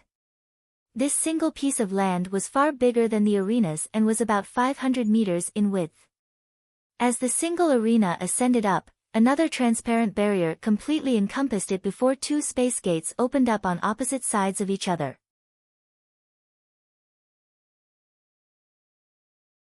Chapter 333, The 10 Great Practitioners, 3, Will the competitors step inside the arena? An elderly voice called out from a mysterious location. Jian Chen looked at the number 3 in his hand, he was to be the third match. Today was the day the top 10 people would be decided, thus, the way the competition would continue would be different. 10 matches would not happen at the same time, instead, it would be one match at a time. After all, the people gathered here now were the geniuses of the continent. Not a single one of them was weak, and each one of them were spectacular in the ways of battle. "Little brother, could you cheer me on?" Tian Muling laughed into Jian Chen's ears before walking into the space gate. Afterward, another middle-aged man walked into the other space gate. The match continued straight away as Tian Muling took out her long sword, which was blue in nature, meaning she was a water-attributed cultivator. She first fought against the man with her own strength, but several exchanges later she decided to bring out her ruler armament. The strength of this middle-aged man was stronger than her own. Tian Muling's ruler armament held an advantage in speed as the whip could extend and contract with ease. The whip's mirror image could be seen almost everywhere in the ring as it drew closer to her opponent and suppressed him inside. The power of a ruler armament was something that scared the man, as he wasn't strong enough to take on a blow and could only dodge it. Mercenary City had not forbade the use of ruler armaments. Although its use was equivalent to using outside help, the Tian Yuan continent was not known for being fair. No matter what was used, as long as one won, then that was the way of the king. Thus, it could be said that using outside help was still a form of strength. The middle-aged man could only dodge miserably since Tian Muling's whip could cover a large area. With an explosive shout, a large amount of energy rippled out before giving him protection. Straight away, a giant sword 10 meters long appeared in his hand before stabbing through the void in the whip's path with a loud clap of thunder. This must be an advanced Earth-tier battle skill. Judging from this, it must take a large amount of Saint Force to use. A few men muttered beside Jian Chen. In the arena, Tian Muling's face grew serious as her whip moved in reaction. Striking at the 10-meter-long sword, the sword managed to take several blows from the whip before finally shattering with a loud bang as a wave of violent energy burst outward. A wave of water attributed Saint Force flew out from Tian Muling's body before enveloping her as a form of defense against the energy, but she was still forced back.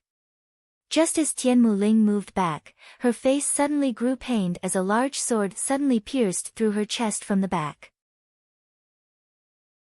The middle-aged man had somehow moved behind her during the explosion and used his saint weapon to tear through her chest. "You've lost." The man spoke as he held his sword through her chest. With his sword run through her body, if Tian Muling didn't admit defeat, then the energy within his saint weapon would explode outward in an instant, which would cause an extreme amount of damage to her. Tian Muling, unable to withstand the pain anymore, nodded her head slowly in realization that she had lost. "Aridia is the winner." The announcer boomed as the middle-aged man slowly took out his sword before leaving the arena. Just as Tian Muling left the arena, 2 Radiant Saint Masters immediately came to her side and began to treat her wounds with Radiant Saint Force. That was because even the 8 losers would have to fight for a spot in the top 10. Thus, even though Tian Muling was eliminated, she still had a chance of hope. The second match was between Zar and Tian Qicheng. With his dominating strength, Zar easily defeated his opponent. The third round was Jian Chen's match. As he entered the arena, a black-robed girl entered it as well. Jian Chen's opponent was Zhu. Zhu held her dagger in her right hand with eyes as cold as ice as she stared at Jian Chen. Her entire demeanor seemed as icy as her glare, and even though she was still standing still, she gave off the impression that she was an extremely cold statue instead. Jian Chen looked quite calm. He had been observing her for some time now, so he knew that Zhu was a merciless opponent. With her icy stare, she would never let her opponent leave alive, and Jian Chen would be no different to her. "Begin!" The elderly voice cried out through the barrier.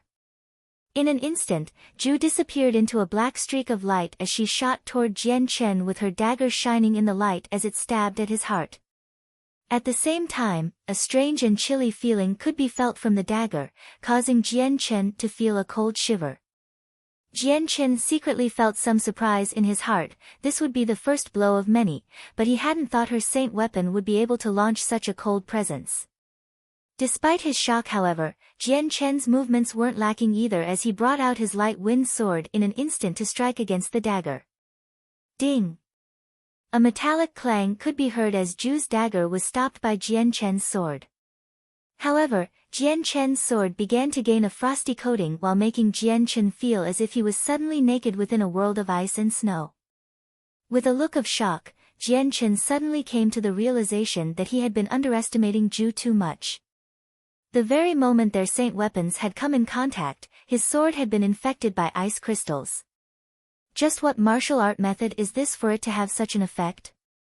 Jian Chen thought to himself.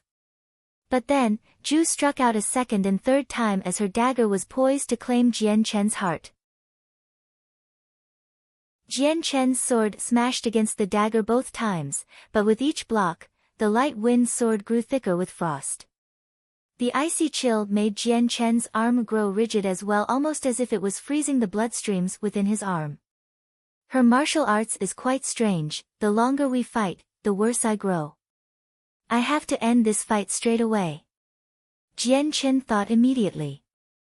With a wave of his arm, the light wind sword smashed against the ground, shattering the frost on it. Straight away, Jian Chen's arm blurred as the entire area became shrouded with mirror images of his sword. Zhu's eyes flashed dangerously as a cold white aura flowed out from her, making it seem as if the area around her was freezing into ice.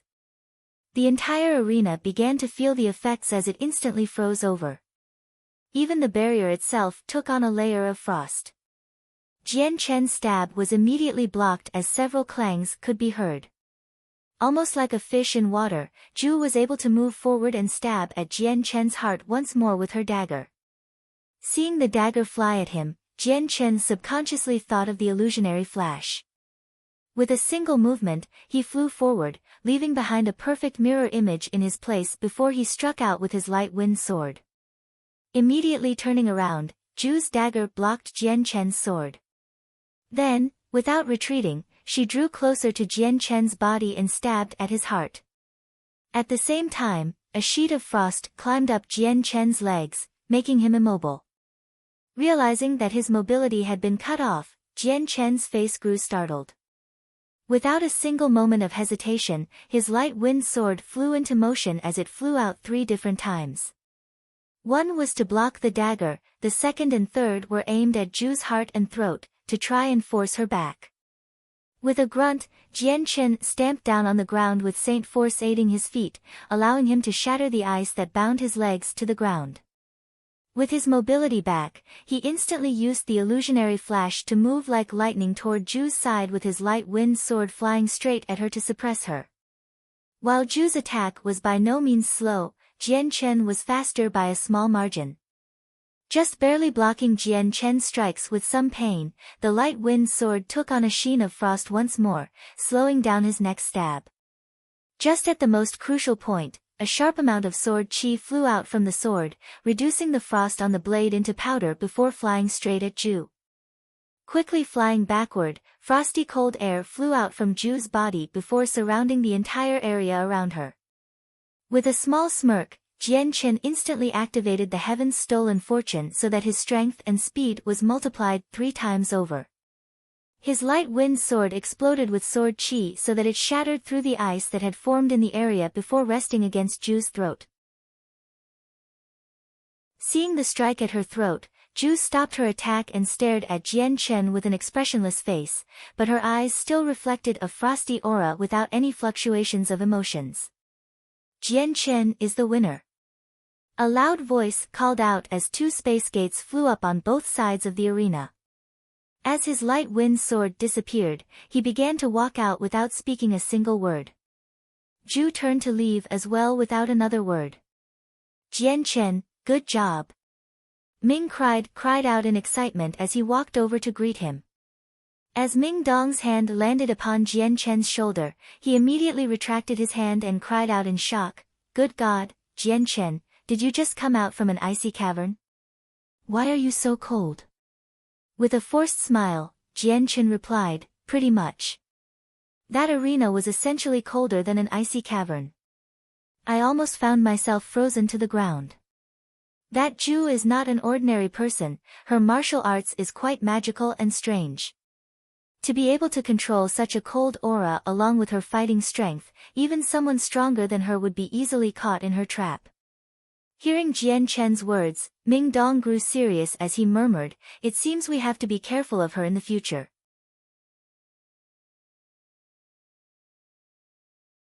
Chapter 334, The 10 Great Practitioners. 4. Ming Dong's match was right after Jian Chen, so after the announcement, he and his opponent entered the space gate. Almost as if arranged by the heavens, Ming Dong's opponent had been one of the 2 people that had mocked them, Ka Zhafei. Before he had left, Ming Dong had a small grin on his face. "Jian Chen, I have to chop this guy in half." Slapping Ming Dong on his shoulders, Jian Chen gave him an encouraging look without saying anything. Ka Zhafei had a dark smile on his face as he spoke. "How coincidental, my opponent is you. It seems that God no longer wishes for you to remain alive and allowed me to take control. Kid, aren't you supposed to be mad? You'll be mad soon enough." Hearing those words, Ming Dong leaked some killing intent into his words as he spoke. "Spare me your big words, wait until we get into the arena. I'll make it so you can't even cry anymore." With those words, Ming Dong immediately walked through the space gate and into the arena. "Humph, even with death near at hand, you are so arrogant still." Ka Zhafei spoke in disdain as he walked into the arena. "Begin." As soon as the 2 men entered, a loud voice called out to them again. Instantly, a large amount of killing intent flowed from Ka Zhafei as he stared at Ming Dong like a bloodthirsty magical beast. A radiant saint force attributed sword appeared in his hand, forming a 2-meter-long longsword. The longsword emitted a bright milky light that made it seem as if it were a divine sword. "Go and die." Ka Zhafei roared as he flew toward Ming Dong with his sword swinging fiercely toward him. With a small laugh, Ming Dong took out his cyan-colored sword before disappearing from view. In a flash, he flew toward Ka Zhafei and almost as if his sword had blended in with the wind, it streaked across Ka Zhafei's waist with a cyan glow, leaving behind a fierce-looking wound. Ming Dong's speed was unbelievably fast to the point where even Ka Zhafei wouldn't be able to keep up. Feeling the wound on his waist, Ka Zhafei could only see his hand drenched in his own blood. With an ugly expression, Ka Zhafei tried to figure out just when he had been injured. He had insulted and threatened that Ming Dong wouldn't be leaving the arena alive, but he didn't think that in the very first exchange, he would be the one damaged. This was a shame that could not stand. "Brat, you're dead."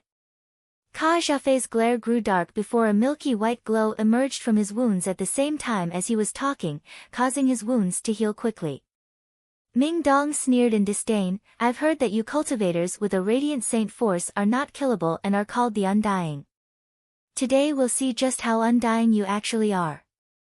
With that, Ming Dong flew toward Ka Zhafei and disappeared within the next instance.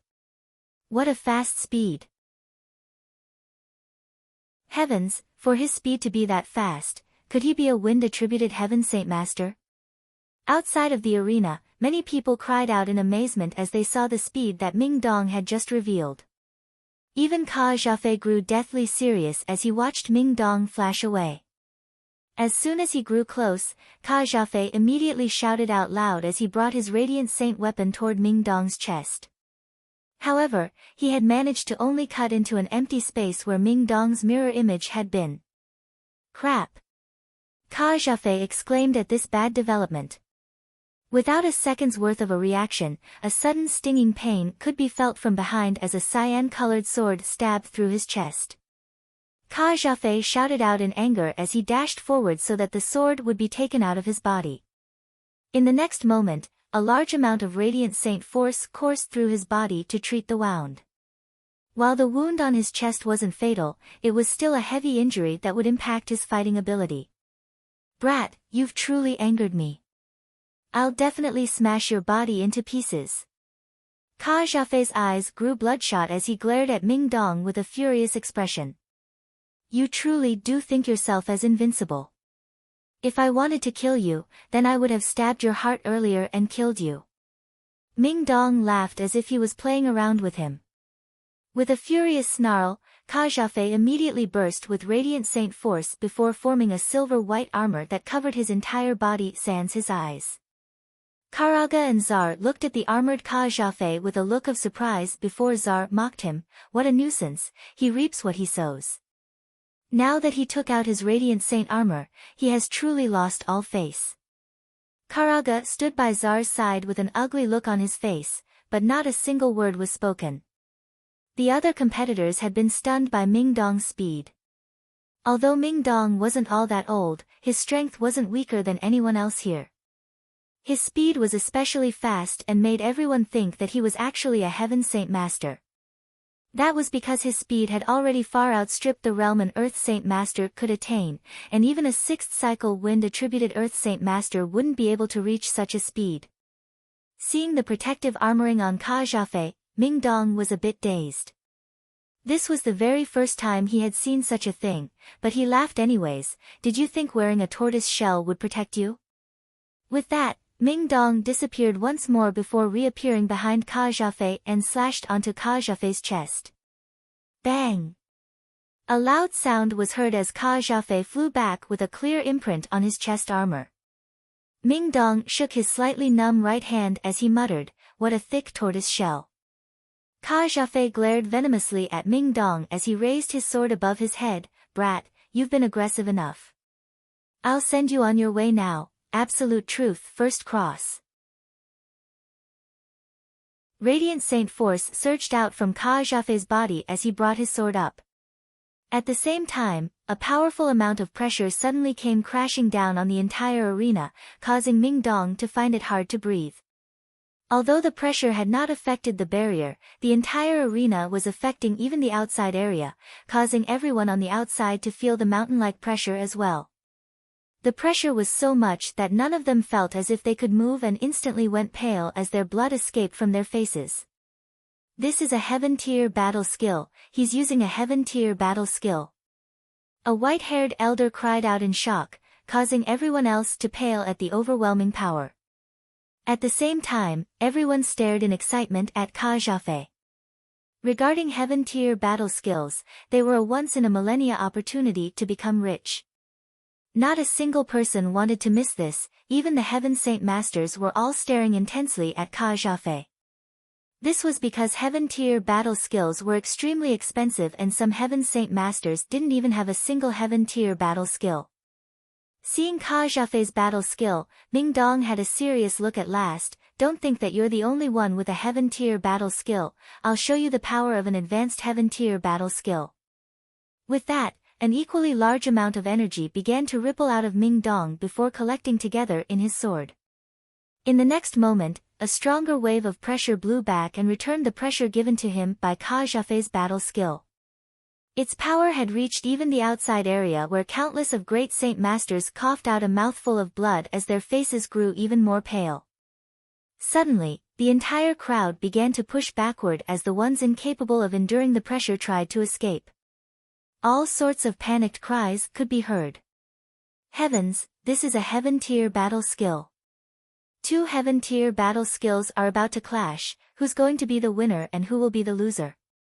With two Heaven Tier battle skills about to clash, this will cause even the heavens to shake. Who knows whether or not the arena will be able to handle it? Everyone get back. For two Heaven Tier battle skills to go head-to-head, what result will happen, we'll find out soon enough. The power from the Heaven Tier battle skills of Ming Dong and Kajafeh had caused a panic as everyone from Great Saint Masters to Earth Saint Masters all flew into an outrage. Not a single of them had seen such a clash like this before. While the Heaven Tier battle skills continued to build up power, Ming Dong and Kajafeh both continued to hold back. At their level, they needed to build up power for the full power. The wind began to grow turbulent as a strong gale was whipped up around the two competitors while they initialized their Heaven Tier battle skills. The pressure was enough for Great Saint Masters to be forced back, and even some Earth Saint Masters were forced a few steps back. By this point, only a few of the Heaven Saint Master experts were within 20 meters of the arena without any pain. However, each one of them had a layer of Saint Force protecting them. While it took some time to explain, it had only taken a few moments. In the end, both battle skills were fully prepared. Absolute truth first cross. Sword of the Tyrant, Heaven-Shaking Blade.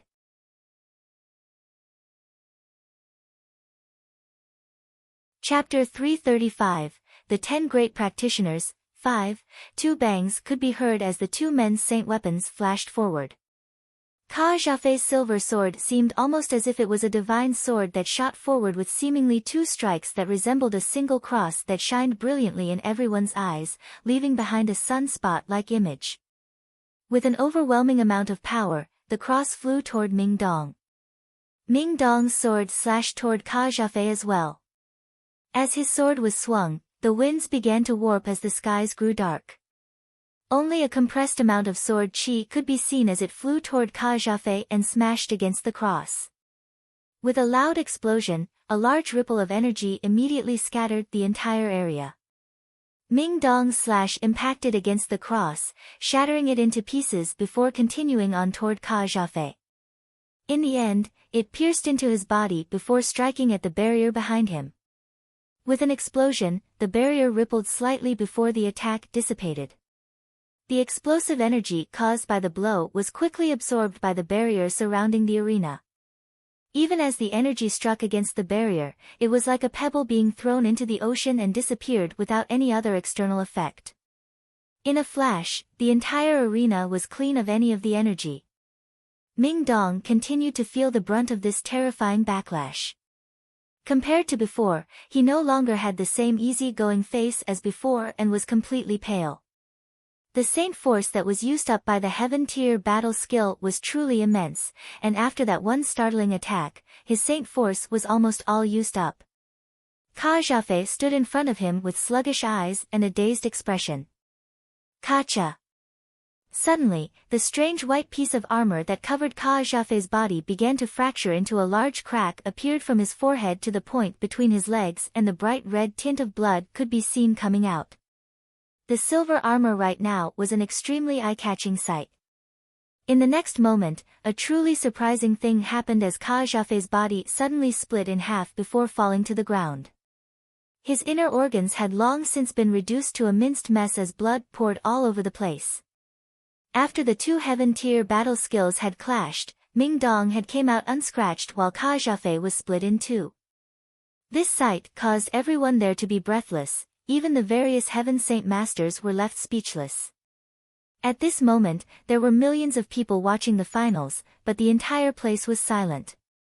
So silent was the area that the heartbeat of everyone could be heard bumping at an accelerated pace. When the two heaven-tier battle skills clashed, everyone had imagined its aftereffects. Most people had anticipated both sides to come out heavily injured and end in a tie. They hadn't imagined that the impossible would happen, and that after the two initialized their battle skills, one person would die a wretched death by being split in two while the other would remain unharmed. A single elder dropped down from the middle of nowhere with his silk robes.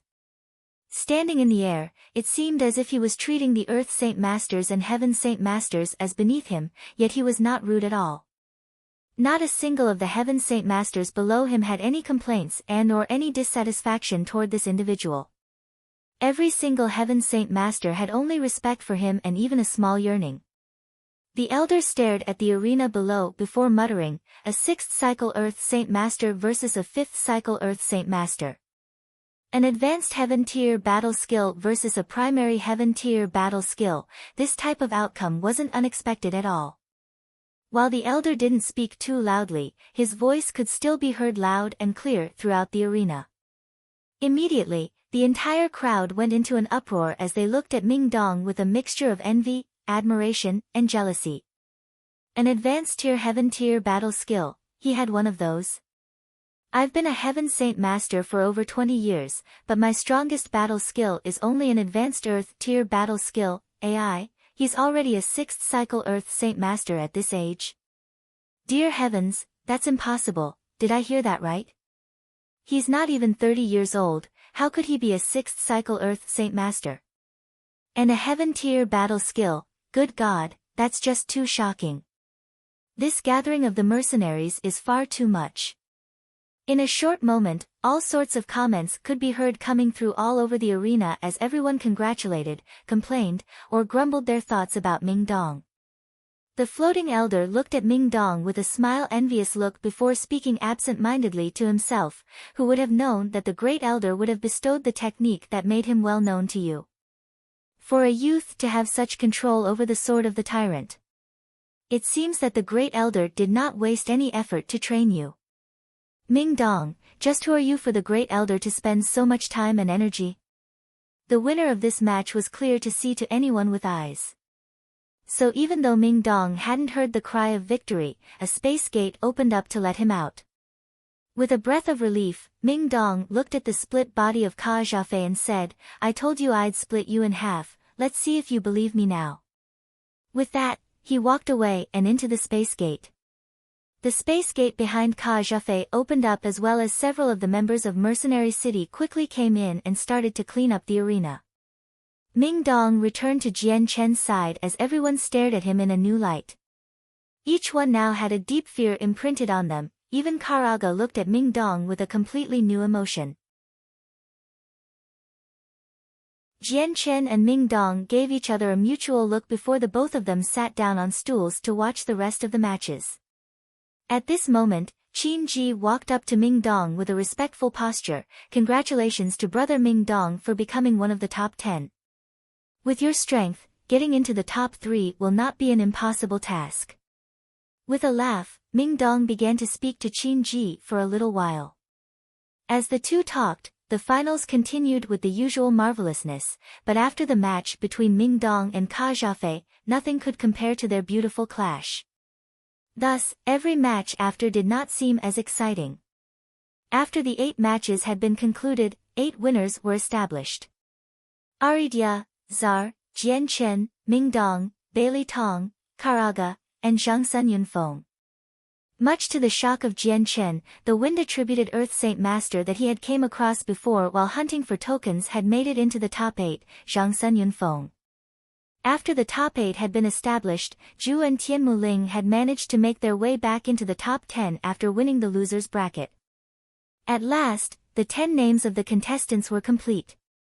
Aridia, Zar, Jian Chen, Ming Dong, Qin Ji, Bailey Tong, Karaga, Zhang Sun Yunfeng, Zhu, and Tianmu Ling. Afterward, the competition prepared to move forward. The tournament would not end until the king of mercenaries was found. Only the top 8 contestants would be able to compete, as well as Tianmu Ling and Zhu, who had both made the 9th and 10th spots.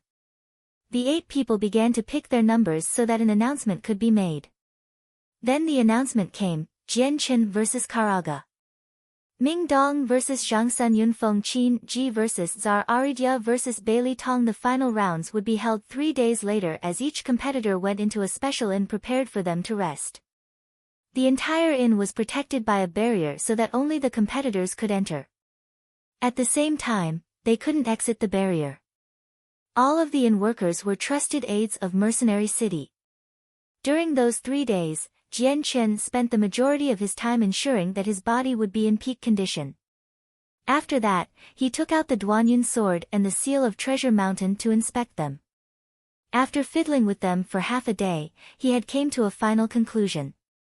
He would not be able to use either ruler armaments, and even if he were to use his own Saint Force to force it into them, it would be eliminated.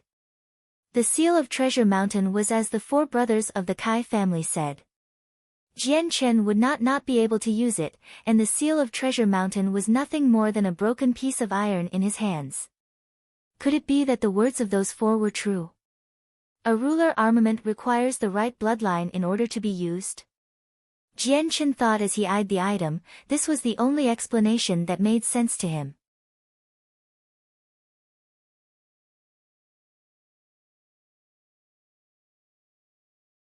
Chapter 336. 2 moves. 3 days went by in a flash.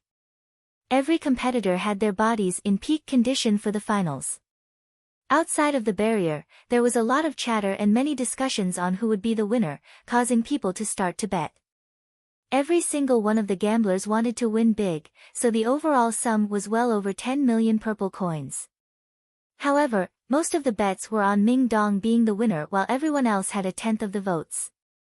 By the afternoon, Mercenary City was completely filled. The amount of people that came here today was quite a bit more than the amount from the previous days, causing all of the streets that led to the plaza to be completely congested.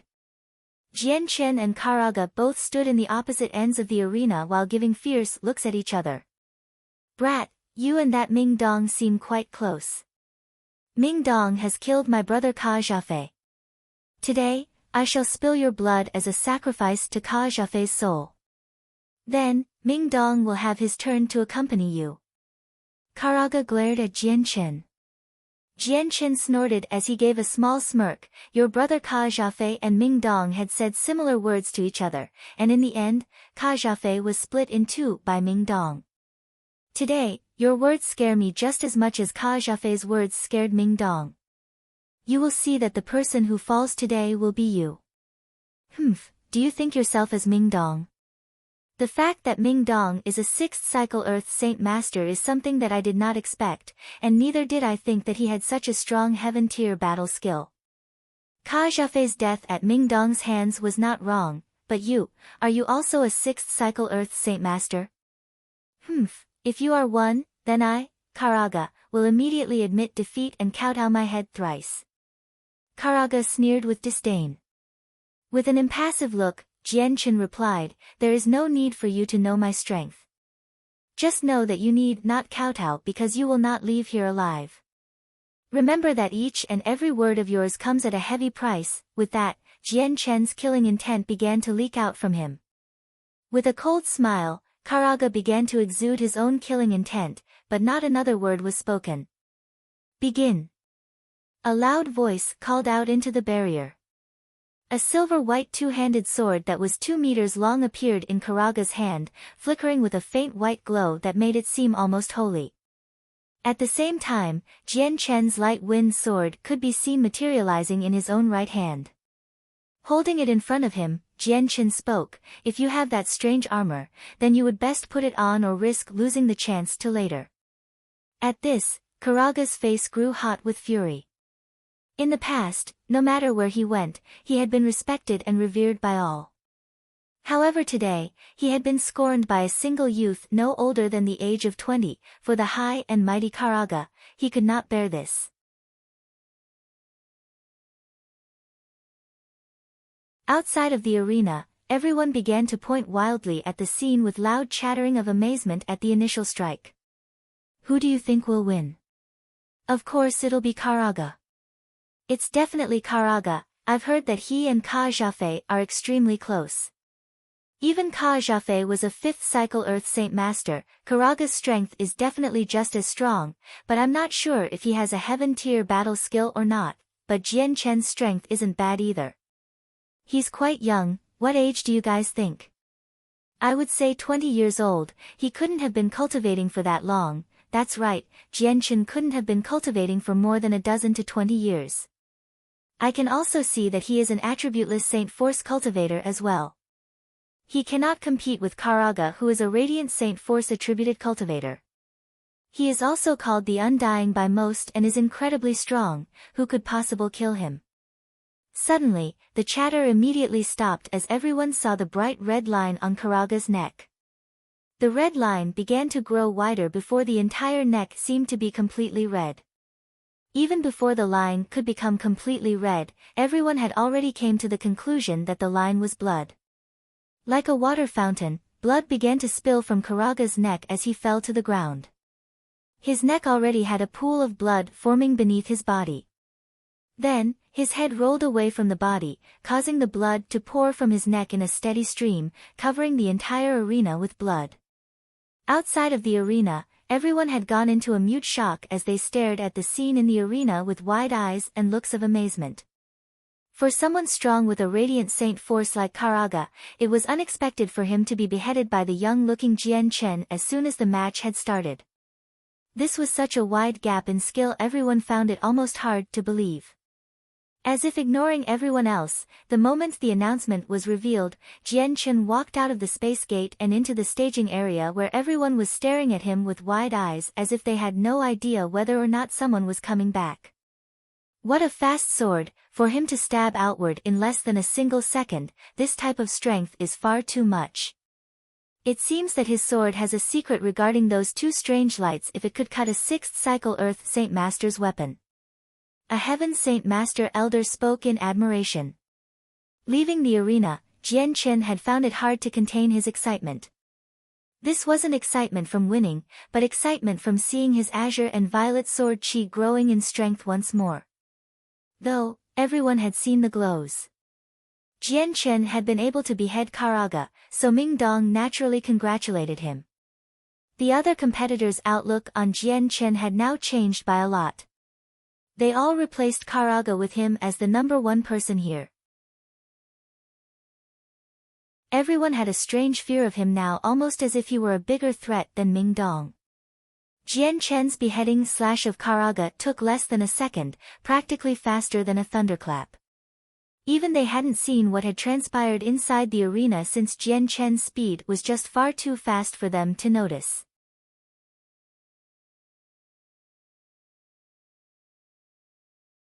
Chapter 337, The Finals. The next fight was between Ming Dong and Zhang Sun Yunfeng.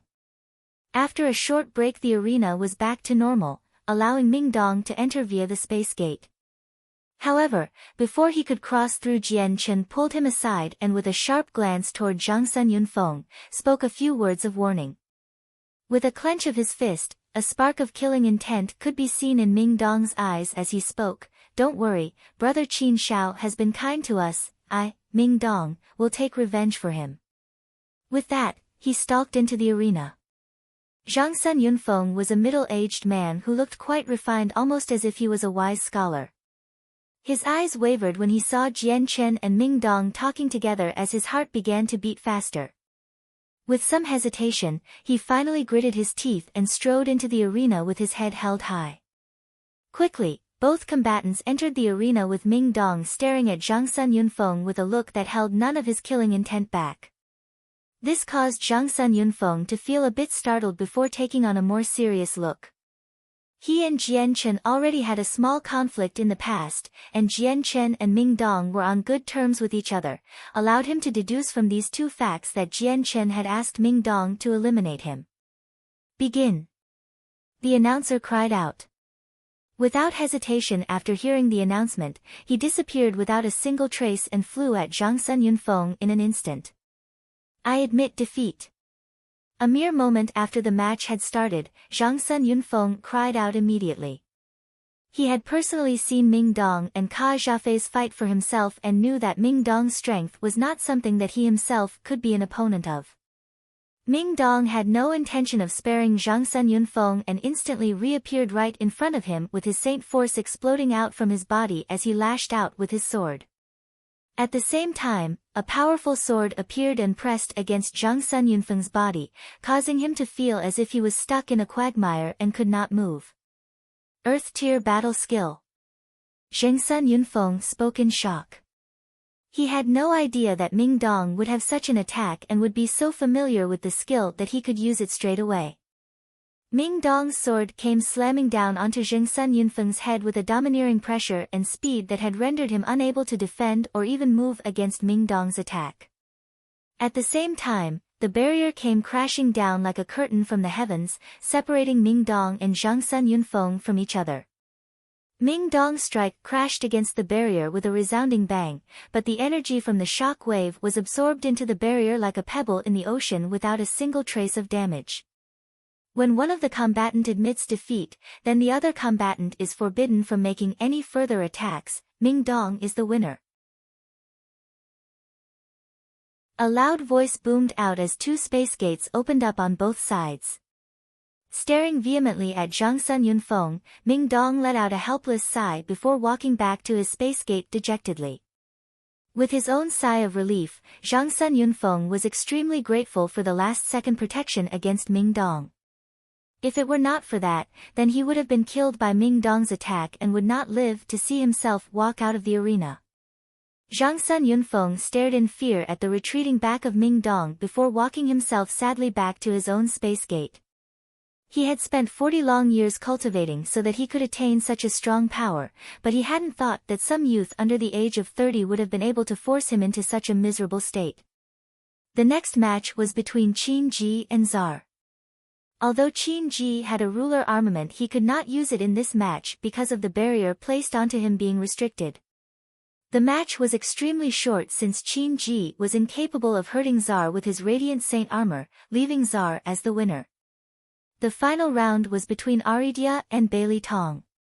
Both of them were well-built men. Bailey Tong had the strength of a 5th cycle Earth Saint Master. The fight lasted an hour before, finally, Bailey Tong managed to strike at Adiria for the win. Thus, the 4 strongest had been established: Jian Chen, Ming Dong, Czar, and Bailey Tong. After a day of rest, the finals started straight away. With the matches being determined, the list of names had been released. What caused both Ming Dong and Jian Chen to feel gloomy was that they had been pitted against each other at last. Czar had been paired up against Bailey Tong, who had a ruler armament as well. In the arena, Jian Chen and Ming Dong both stared at each other helplessly. Luck had played with them and the heavens had pulled one final joke at their expense. This day would end with the final 2 strongest being established. If Jian Chen and Ming Dong hadn't been pitted against each other, then there would have been a good chance for them to be 1st and 2nd place. Because of the will of the heavens, one of the 2 men would be eliminated. Begin. The announcer called out, but not a single person made a move. Ming Dong, you are quite strong, so I trust that you will be able to be number 1, don't disappoint me. Jian Chen spoke. He had every intention to admit defeat here. He knew in his heart that if he did not use his azure and violet sword Qi, he would not be an opponent for Ming Dong at all. After all, Ming Dong was a wind-attributed 6th cycle Earth Saint Master and had a better comprehension of the illusionary flash. Compared to Ming Dong, Jian Chen had no chance of winning. I admit defeat. Just as Jian Chen opened his mouth to admit defeat, Ming Dong beat him to it. Seeing the amazed look on Jian Chen's face, Ming Dong laughed. Jian Chen, your strength isn't any weaker than mine, I believe that you can grab the 1st place, so don't you dare disappoint me. With a forced smile, Jian Chen replied, Ming Dong, you becoming 1st place is not a difficult task, why did you give me the chance to do so instead? Because you need it more.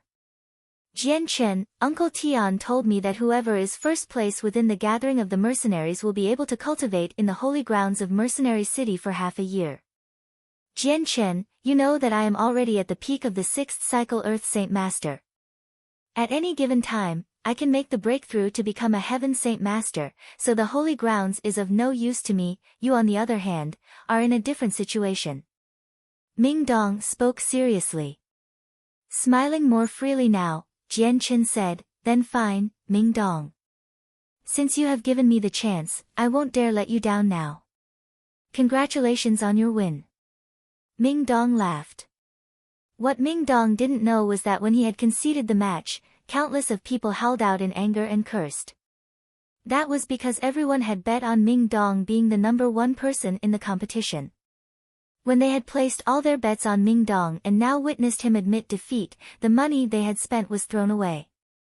The final conclusion between Jian Chen and Ming Dong had been far beyond what anyone had expected.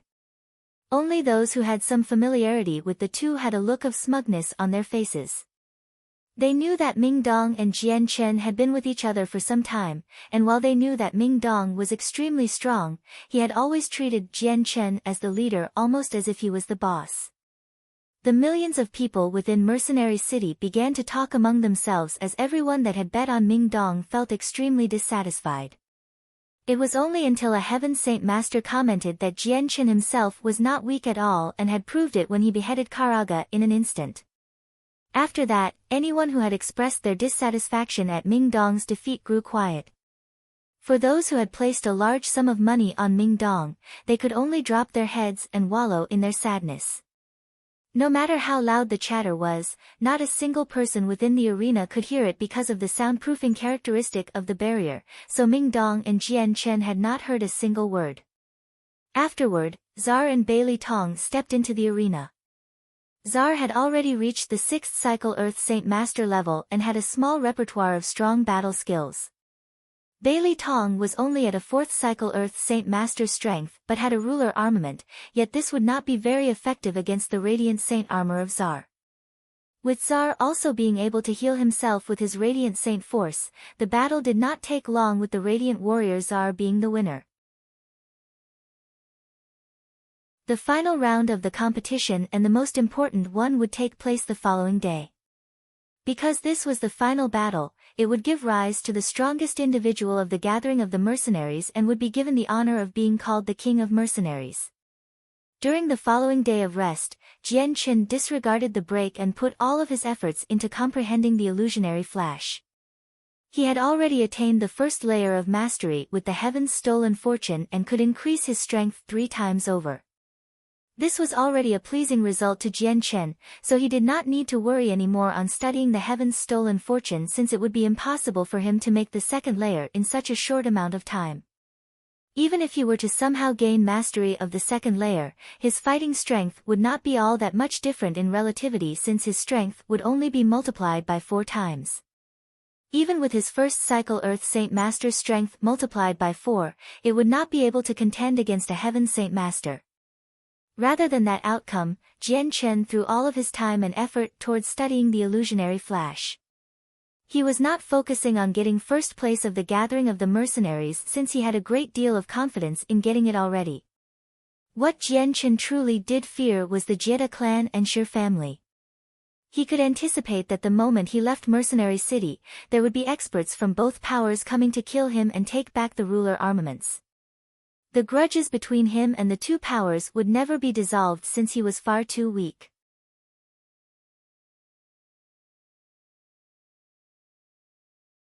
Chapter 338, Zar's Condition. The next day, countless people waited for the finals to finally start. This was the day that the King of Mercenaries would be established. The bicentennial gathering of the mercenaries was finally coming to a close. The news of Zar fighting against Jian Qin had been the focus of everyone's banter. Even several Heaven Saint Masters had personally came to watch the fight before trying to predict who would win. In the end, the final conclusion was that the 2 men were not that different in strength. Zar was over the age of 45, but also below the age 50 with the strength of a 6th cycle Earth Saint Master and had the Radiant Saint Force. Because of that, he was called the Undying by many since he could heal any injury he might receive. His natural advantages were plenty and he was as complex as the 2 other Radiant Warriors from before. Neither audience nor combatants knew of his battle skills except for the exceptionally strong armor he had. However, many people speculated that he had a single heaven-tier battle skill at the very least. Jian Qin was most likely above the age of 20 and below the age of 25 with the strength of a 1st or 2nd cycle Earth Saint Master. He had no known attributed saint force but his strikes were incredibly deadly. His sword was incredibly fast and could make it hard for a 6th cycle Earth Saint Master to dodge. Moreover, he could maintain that speed for a long period of time without feeling the side effects of this supernatural movement. And because of some sort of martial arts, his movements were incredibly fast. He had no known battle skill, but he had a single hidden secret that could shatter the saint weapon of a 6th cycle Earth Saint Master. When he utilizes the azure and violet glows of light, his fighting strength was suddenly multiplied and many people speculated that this was definitely a heaven-tier battle skill. When information regarding the 2's strength had been revealed, everyone immediately took notice and within the same day people began to gamble once more. Because this was the final round, every single gambler had placed high stakes on the match. Many of the wealthier men had wagered hundreds of thousands of purple coins on the 2, making the pot of the entire bet count up to over 100 million purple coins. Because of the ambiguity over the 2 combatants' strength, there were people that looked at Jian Qin favorably and people who looked at Zar favorably for an almost equal outcome. Half the people had bet on Jian Qin, the other half had bet on Zar. He, how lively. I would like to bet 100,000 purple coins on brother Jian Qin to win it all. Tian Muling took out the appropriate sum of money to hand it over. I too would like to bet on brother Jian Qin's victory, 500,000 purple coins. Qin Ji strode forward and took out the money from his space belt. I'd like to bet 1,000 purple coins on Jian Chen, that's all I have. Senior and brought out a smaller stack of money onto the table. 30,000 purple coins on Jian Chen, all of my personal wealth rests upon Jian Chen's shoulders. Qin Shao spoke out in a grand voice. 10,000 purple coins on Jian Chen. Dugu Feng wasn't one to be left behind and spoke to the one taking the bets with a calm look. In the arena, Jian Chen and Czar both stood quietly across from each other. Jian Chen stood in carefree manner in front of Czar with his sword in hand, the point of the sword resting on the ground, yet a piercing stare was honed in on Czar. Czar was a sturdily built man who was about 2 meters tall and had a chilling stare as he looked at Jian Chen.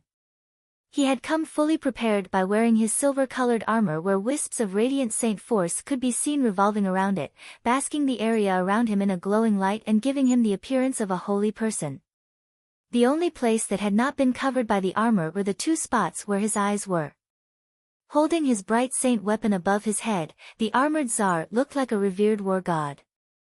The two had already stood in the arena for some time before instantly bursting into action as the announcer made the call. Suddenly, the war god-like Czar spoke from within his silver armor, Jian Chen, although you are using some sort of special method to hide your presence, I can tell that your saint force is not far away from my own. With your young age, I am sure that with time, you will reach the peak of the Tian Yuan continent. So in this battle whether I win or lose, I hope that we will remain friends and not enemies. Jian Chen was slightly shocked after hearing those words, but he stared at Czar with a strange look. We've killed your comrades Karaga and Kajafei, did you not wish to avenge them? Even under the helmet, there seemed to be no difference in his emotion as Czar spoke calmly. I admit, Karaga and Kajafei both came from the same place as I, but our affiliations are with a different power. We are not friends, but instead competitors. Our relationship with each other is quite subtle, and if it was any worse, then it would have become hostile. With you and Ming Dong killing the both of them, I should thank you. In fact, you've eliminated potential enemies in my future. Czar let out a long sigh. This triple entente between the 3 of us has gone on for too long. Perhaps it was time for it to be smashed apart. Czar said before speaking once more, Jian Chen, no matter how this battle goes, I truly hope that we will remain friends. Jian Chen's eyes flashed with a strange light. He knew that this was an unknown situation where he was at great risks of being dragged into a terrible battleground. With some thought, Jian Chen said, I can only say that we will not be enemies. As for friends, that cannot be easily done with so few words. Czar nodded his head, that is true enough. If just saying these words were enough for 2 strangers to become friends, then the value of friendship would be absolutely worthless. Jian Chen, I know that you are determined to be first place, but do you have the strength to overcome me? Jian Chen's eyes flashed with a strange look as he tried to understand what Czar was trying to get at, but he opened his mouth and replied anyways, partially. Czar laughed, it seems that you have confidence in yourself. With that, Czar took out his long sword and then another silver-bladed sword from within his space ring. Jian Chen, if I were to use this saint weapon, how sure are you that you will be able to beat me? Jian Chen took a look at the new weapon in Czar's hand with a bright stare. If my guess is correct, that is a ruler armament. Without any other words, Czar laughed once more. Correct, this is a ruler armament. Jian Chen, if I were to use this, then how sure are you that you would be able to beat me? Jian Chen stayed mysteriously silent, giving no reply. Continuing to speak, Czar said, Jian Chen, you must know that just the 2 of us reaching this step was not easy. The requirements for the gathering of the mercenaries didn't allow many of the geniuses born at the wrong time to participate, so no matter if it is you or me that desires first place, we both will not easily renounce it. With our strength being so close to each other, we will have to fight with all our power to attain first place, and since we must defeat the other in order to become first, I will indeed try my best. Czar suddenly stopped his speech to look at Jian Chen for a brief moment, but if you could agree to my request, I will renounce my attempt and give you the spot of first place. Hearing this, Jian Chen kept a calm look on his face, but his mind instantly began to think back to the first words that Czar had said. In a flash, he had came to a conclusion that there would be a possibility for him to be involved in a clash between major powers. Tsar's condition was quite alluring, but for such an alluring condition, there would definitely be an equally heavy price to pay for it. Tsar must have seen Jian Chen's potential as well as the relationship he had with Ming Dong, or greatly desired to have the support of the powers behind the both of them. Whichever the situation was, Jian Chen would definitely not want to agree to him. My apologies, but I believe that this battle should be won using our own strengths, not words. Jian Chen spoke calmly with a neutral expression. Jian Chen, did you not even want to hear what my request was? Tsar asked. There is no need. Jian Chen replied. Jian Chen, this is your chance to become first place. I am not afraid to tell you, but I am in possession of a middle heaven tier battle skill and a ruler armament. Did you think you could beat me? Tsar asked. Jian Chen had a deep smile on his face as he replied, Tsar, if you cannot hit me, then the ruler armament in your hand has no use. As for the heaven tier battle skill, while they are indeed powerful, they require time to employ. If you dare try to initialize your heaven tier battle skill, then I can guarantee that you will not be able to release it. My sword will strike at your throat. If it were not for the helmet on Tsar's face, then the facial change would have been noticeable to everyone. He stared blankly at Jian Chen for a moment before laughing for a good while. This was the first time he had ever thought his words had been so useless and suffered so much by the younger generation. After a short period of time, Tsar let out a sigh as he stared at Jian Chen and thought, if only my son was as remarkable as you, that would be great. Even if I were to reduce my life by 100 years, if not 1,000 or even 10,000 years, I would agree. Jian Chen was speechless.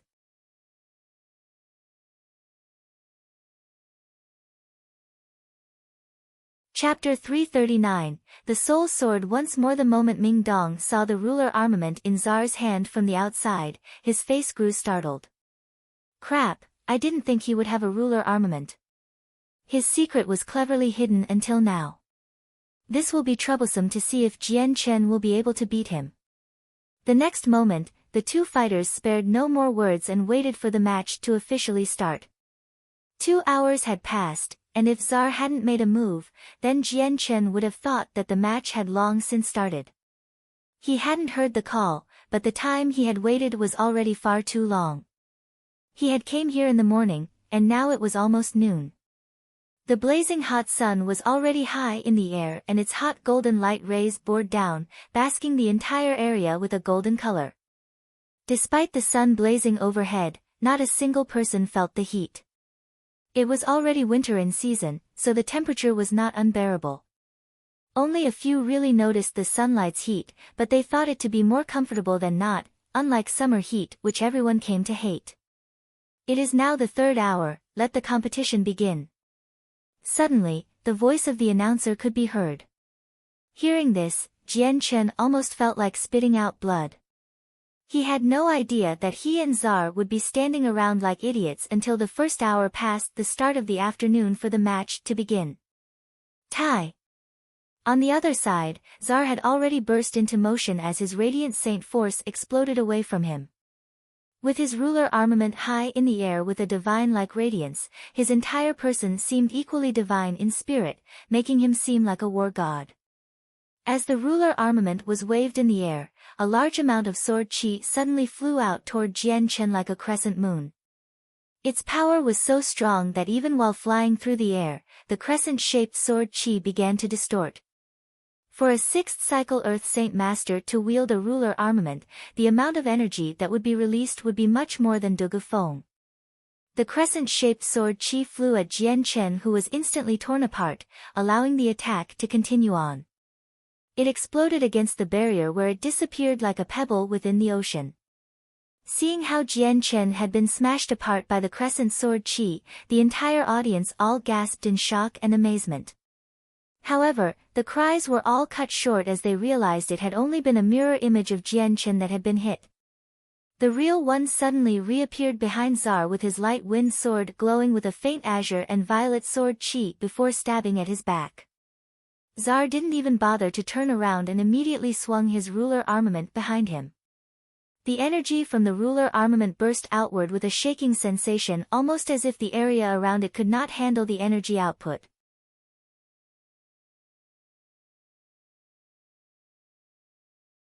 In an instant, the light wind sword separated from his hand and transformed into a silver ray of light that shot towards Tsar with impeccable speed. The light wind sword seemed to have almost reached the speed of light, making it almost impossible for anyone to see. At this moment, Jian Chen was using most of his soul to utilize the soul sword. The flight of the light wind sword would have astounded the entire audience to a new level if seen by them, even as the sword began to conceal itself within a faint mist. Ding! Before Tsar could even react, the light wind sword had already struck against his armor, but because Jian Chen had underestimated just how strong the defenses were, the sword had only left behind a small trace of damage. Although Tsar had suffered no injuries, the light wind sword had still traveled at an incredible speed and pushed him back a few steps with a large amount of force. The moment he had seen the silver streak of light, his face instantly slackened with shock as he cried out, "Just how is this possible? Just what did you use to hit me?" Because of Jian Chen's efforts, the light wind sword had flew at a speed and direction that made it impossible for Tsar to take notice, so he was completely unaware of what had been used to hit him. Jian Chen ignored Tsar's surprised outcry and slowly closed his eyes, to sense the existence of his light wind sword. Using his spirit to control the light wind sword, he and the sword achieved a harmonized state of mind. He was the sword, and the sword was he. The two beings were one and not two. Just as Jian Chen had delved into this state of mind, the azure and violet sword spirits suddenly began to shake within his dantian. The multicolored stone also began to shake as if it were extremely happy, like an overly excited child. Ding ding ding ding ding ding ding ding ding ding ding ding. A series of echoes could be heard as Tsar's body continued to dance in a strange motion. With each step he took, he was driven back so that he staggered in a new direction each second. Several times, he was on the verge of falling to the ground.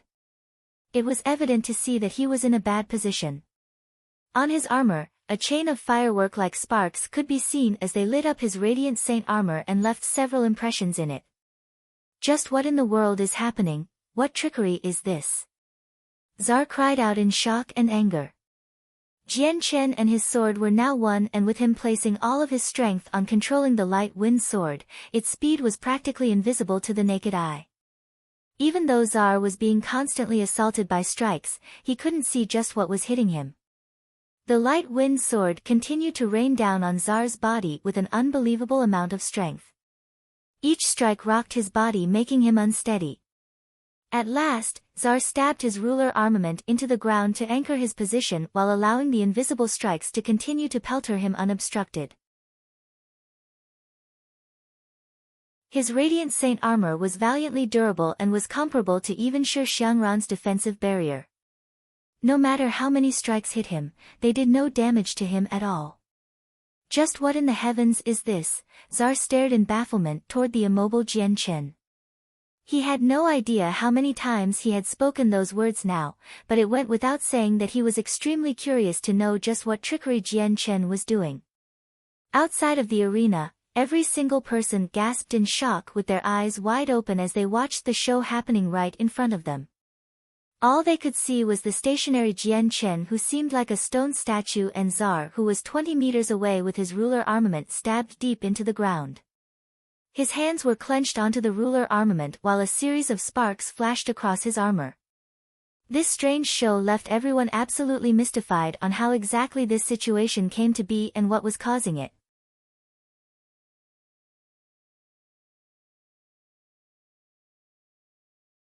Chapter 340, The Holy Land. The spectating Qin Ji had a strange look of puzzlement on his face as he observed the two men. Just what are they doing? It seems Tsar is being assaulted by attacks in an endless stream, but I don't see where they're coming from. Also, the sword from Jian Chen's hand is missing. Jian Chen is quite definitely a strange one, someone far more mysterious than I had initially thought.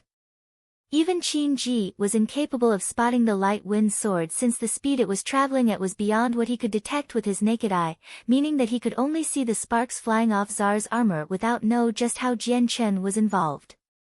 On the other side, Ming Dong looked on with some relief at the sight of Zar being showered with sparks. With a small smile, he muttered, "It is no wonder that he is a brother of mine, he is quite special. It seems that in this case, it won't be much longer until Zar loses. To think I was worrying over this fight for nothing. Oh. Little brother seems to have hidden such a mysterious thing, for him to force the ruler armament-wielding Zar to eat up such a loss. I bet that Zar would have died a long time ago if it were not for his armor. However, how did little brother get so much strength? Since it is an attack that is invisible to everyone, it is not that easy to defend against. I can tell that being an opponent of his would not be a smart choice." Tian Muling stared at the arena with eyes that flashed with wonder. Even the yellow-robed Huang Wan was staring at Jian Chen with a dazed look. Her expression was exceptionally complex.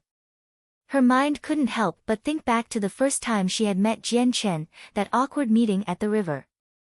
She then thought about when she saw him during the survival competition. "Are you really the same man as before?" Huang Wan wondered absent-mindedly as she looked at Jian Chen and muttered to herself. She could clearly remember a few years back Jian Chen was not worthy of being her opponent and wasn't capable of dealing any damage to her. She had no idea that after some time, she would meet the much stronger Jian Chen who could outmatch her by a long distance. In the arena, Zar held his ground tenaciously as he clutched at his ruler armament with great force as he shouted, "Jian Chen. You cannot harm me while my radiant saint armor is up, so don't waste your energy. While I don't know just how you are doing this, I do know that you won't be able to keep it up for long. Just wait until your energy runs out, then you will lose." As if he hadn't heard Zar's roar, Jian Chen continued to hold his eyelids shut while twitching his finger. On that finger, a faint glow of azure and violet sword chi could be seen before it was shot straight towards Zar. At the moment Zar's movements were restricted, forcing him to brace himself with the ruler armament to withstand the attacks. Therefore, he wasn't able to move whatsoever and could only watch as the azure and violet sword chi drew closer to him. Seeing the azure and violet sword chi, Zar felt himself starting to panic. Although he had confidence in his radiant saint armor and his strength as a 6th cycle earth saint master with a heaven-tier battle skill, he couldn't help but think back to when this very sword chi had damaged Karaga's saint weapon. For the very first time, Zar felt doubt appear in his heart. Could his radiant saint armor's defenses be destroyed by this azure and violet sword chi? Even as he had that fleeting thought for a mere moment, the azure and violet sword chi continued on, flying straight at his chest. Without a sound, a small hole suddenly opened up in his armor as the azure and violet sword chi carved a hole into his body. With a grunt, Zar could feel his body starting to shake. The moment the azure and violet sword chi entered his body, it had begun to bounce around inside. Each and every moment, Zar could feel that his organs were one step closer to being completely damaged to pieces. Ah! Zar let out a heaven-piercing roar as the veins in his forehead suddenly bulged.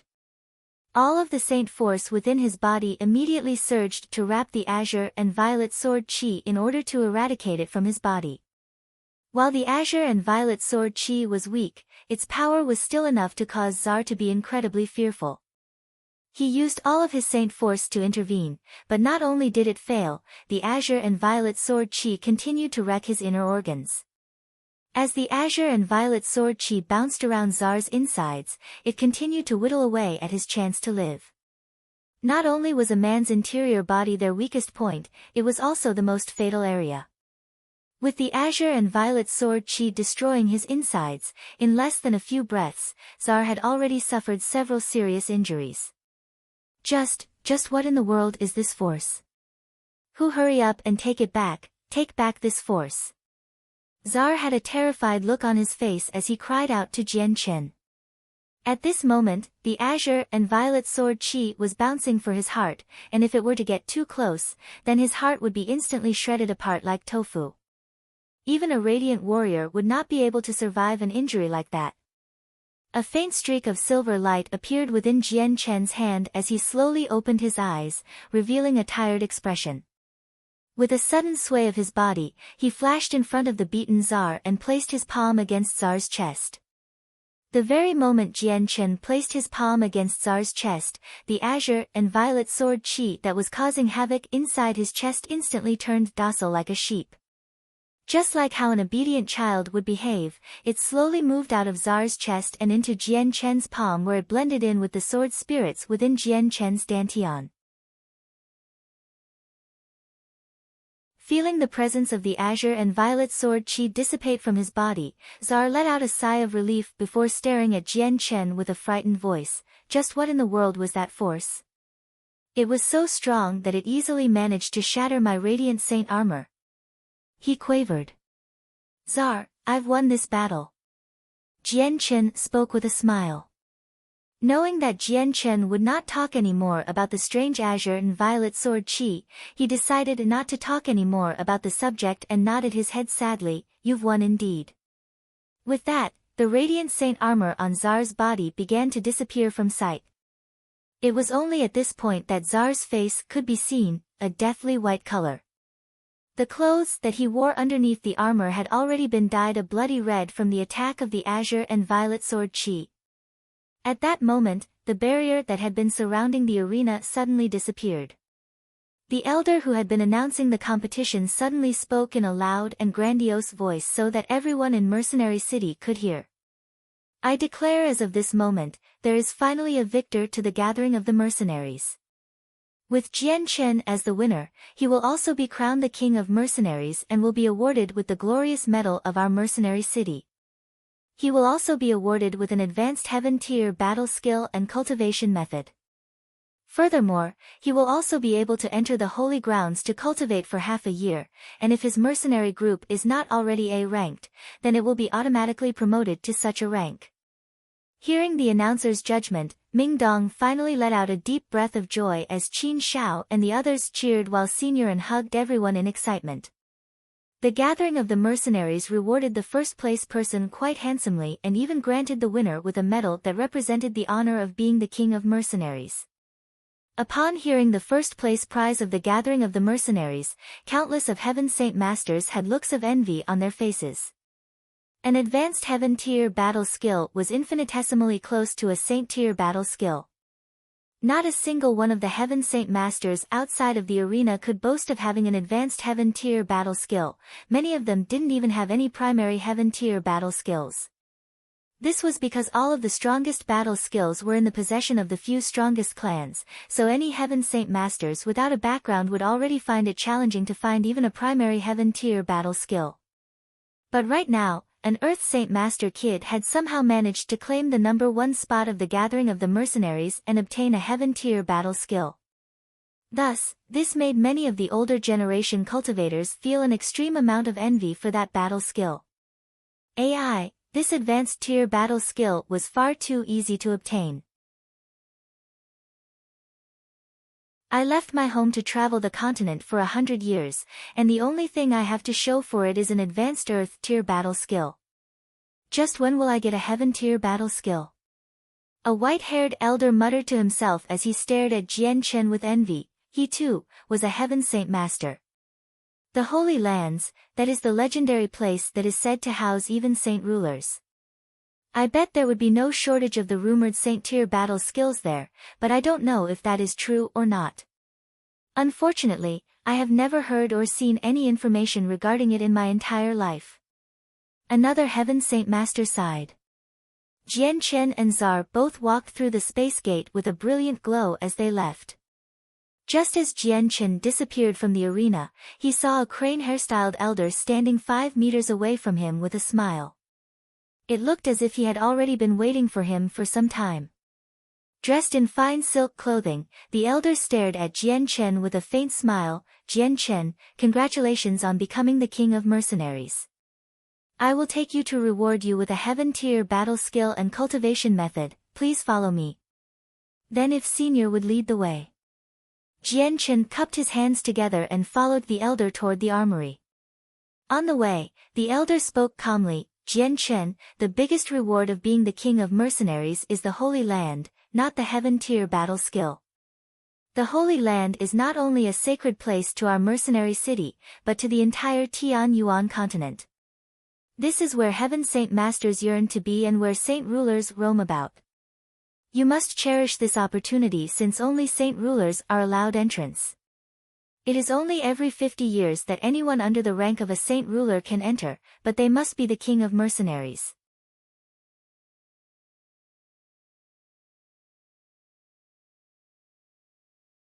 Chapter 341, Into the Armory. Hearing the elder's words, Jian Chen grew even more interested in the Holy Land. He wanted to know just what was inside that made every saint ruler crazy for it. Senior, could it be that the Holy Lands contains one of the legendary saint-tier battle skills? Jian Chen couldn't help but ask. The elder only replied with, if the Holy Lands only had a saint-tier battle skill, then it was named rashly. There is indeed a saint-tier battle skill within, but that is only one piece of the whole. Don't ask any more about the matter, I won't be able to tell you anymore. The next step of the path was rather silent as Jian Chen followed the elder to a small pavilion. It was only 100 meters in circumference and was 10 meters tall. The entire building was made from bamboo and had a few scars on its surface, showing the toll time had done to it over the years. On top of the pavilion doors, a simple board was hung above with the word, Armory, written in fancy calligraphy. Jian Chen looked at the pavilion with some shock. He didn't think that such a small pavilion would be where the armory, with the heaven-tier battle skill would be stored. There seemed to be no sort of security here. This bamboo must not be an ordinary type of bamboo for it to not be rotten after so long. If it wasn't, then there would be no way for it to withstand years of rain and wind. Jian Chen thought. The elder who had been leading Jian Chen to the pavilion suddenly stopped right in front of the door as he looked at it strangely. This building has existed for countless of years. It was created when the founder of Mercenary City, Mo Tianyun, personally decided to do so. To our mercenary city, this place is a sacred place that is not lesser than the Holy Land. Jian Chen immediately felt a sense of veneration for this place as he looked at the building once more in a new light. This building right in front of him had been personally built by Mo Tianyun, and so there was definitely a special meaning to the building. The years have been ruthless. The elder let out a mournful sigh before going silent. Turning to Jian Chen, he spoke, this is where all of the secret manuals are stored. I could only guide you here, the rest will have to rely on you. I thank the senior. Jian Chen cupped his hands. Creak. Suddenly, the doors to the pavilion opened on their own, revealing the dim dark light inside. Another voice could be heard from within. Jian Chen, hurry up and choose your prize. Also, take off your shoes, it is forbidden for dirt to be tracked into the armory. Hearing the warning, Jian Chen was momentarily taken back. He hadn't thought that he would have to take off his shoes in order to enter the armory. Although he found the request to be weird, he did not hesitate and placed his shoes on the ground outside before entering the small pavilion. The interior of the armory was exceptionally bright. Not a single speck of dust could be seen on any of the rows of bookshelves. Books weathered with age and simple materials were stacked on each shelves. These shelves themselves were quite mysterious as there was no wear or damage to them. Each one of the books on the various bookshelves were made from the hide of a magical beast and each were several inches thick in width with pages. Taking a look around, he quickly came to see a gray-robed elder carefully cleaning one of the many bookshelves diligently as if each book was a treasure that required an earnest cleaning so that no dust would remain. Standing quietly behind him, Jian Chen spoke no words to the ordinary-looking elder. By his appearance, the elder seemed as if he was incapable of any type of martial arts, but Jian Chen knew that he was no ordinary man. With an armory filled with heaven-tier battle skills, there was no way the guardian to this place would be that simple. Almost as if the elder hadn't sensed Jian Chen's arrival, he continued to concentrate wholeheartedly on taking each book out from the bookshelf before carefully cleaning each page. As soon as the book was clean, he would put it back and move on to the next book. The elder did not let Jian Chen wait for long.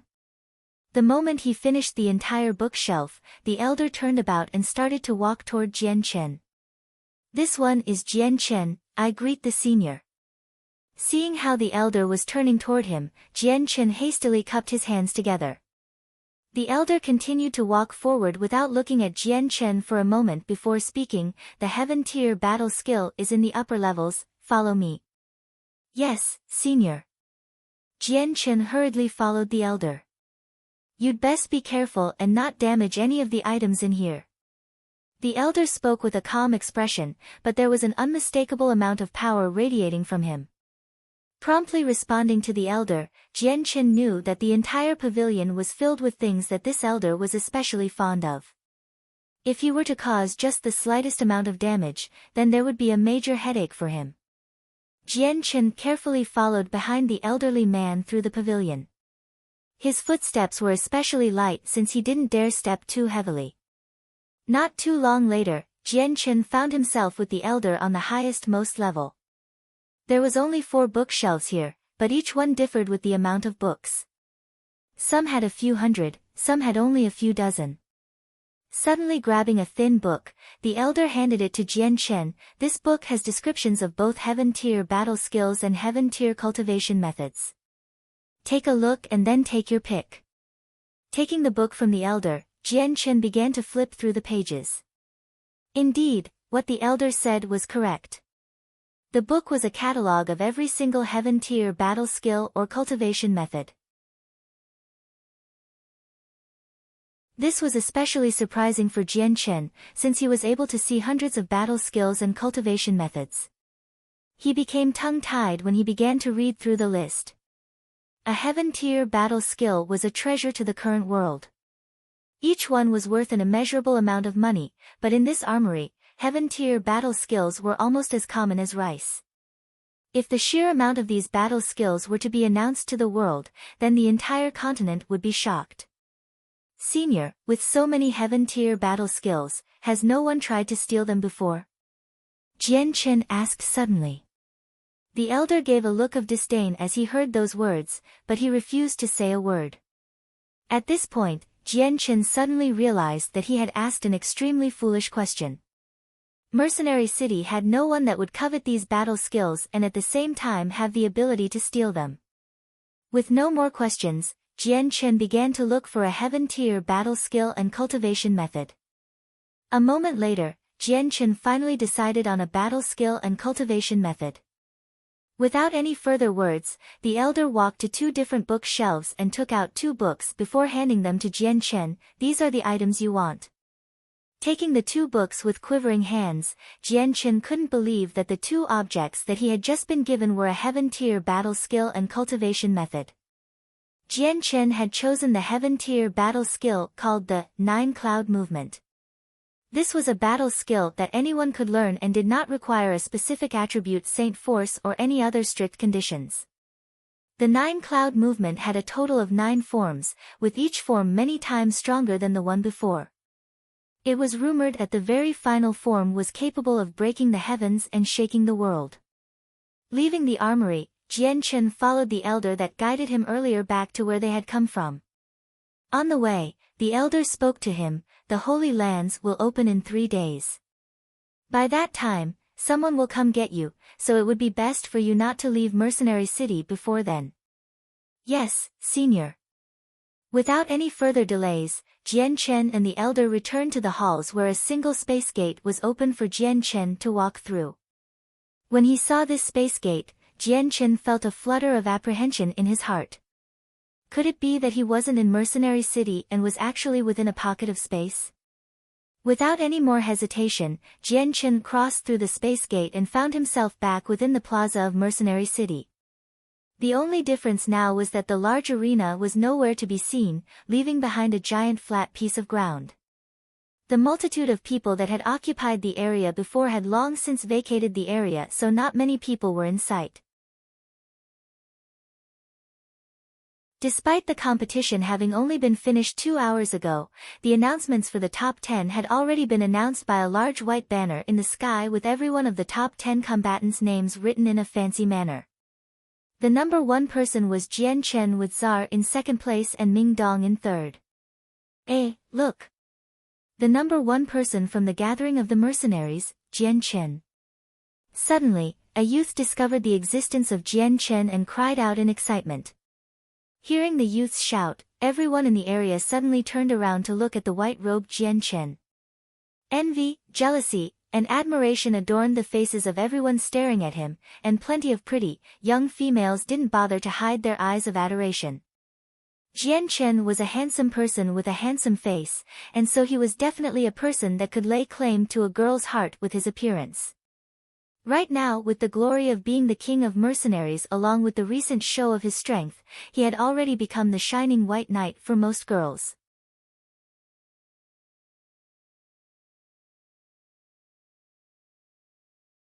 Chapter 342, The Departure of Ming Dong. Separating from the crowd, Jian Chen finally managed to get away from the multitude and return to the very first inn he had rested in.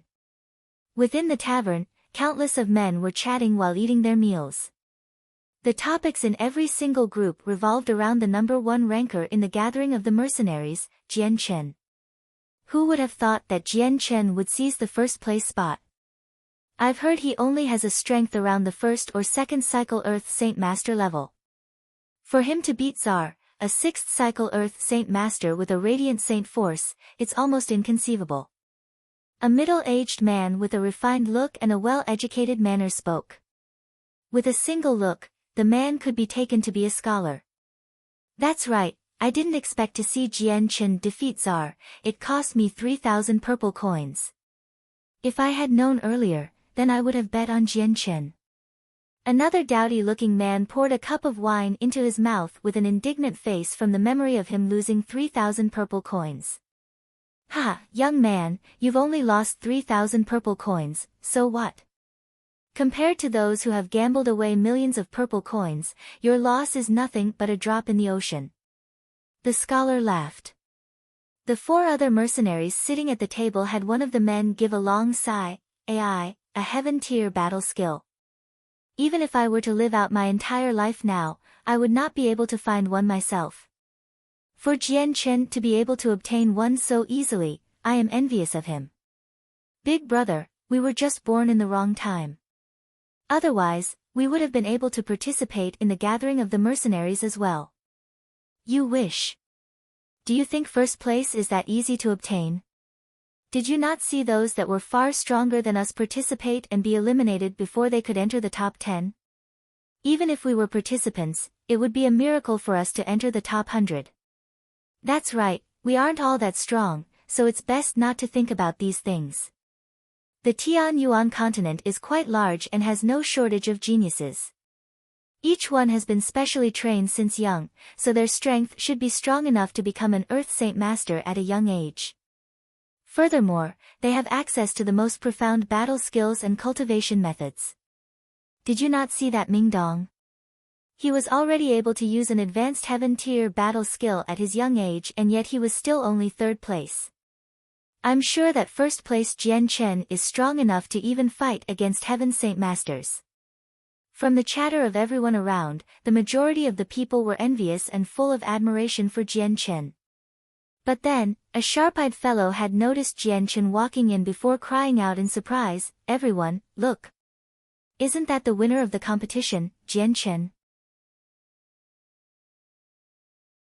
Upon hearing his voice, everyone immediately stopped eating and swung their heads to look at where the man had pointed. Each one looked on in shock at the white-robed Jian Chen.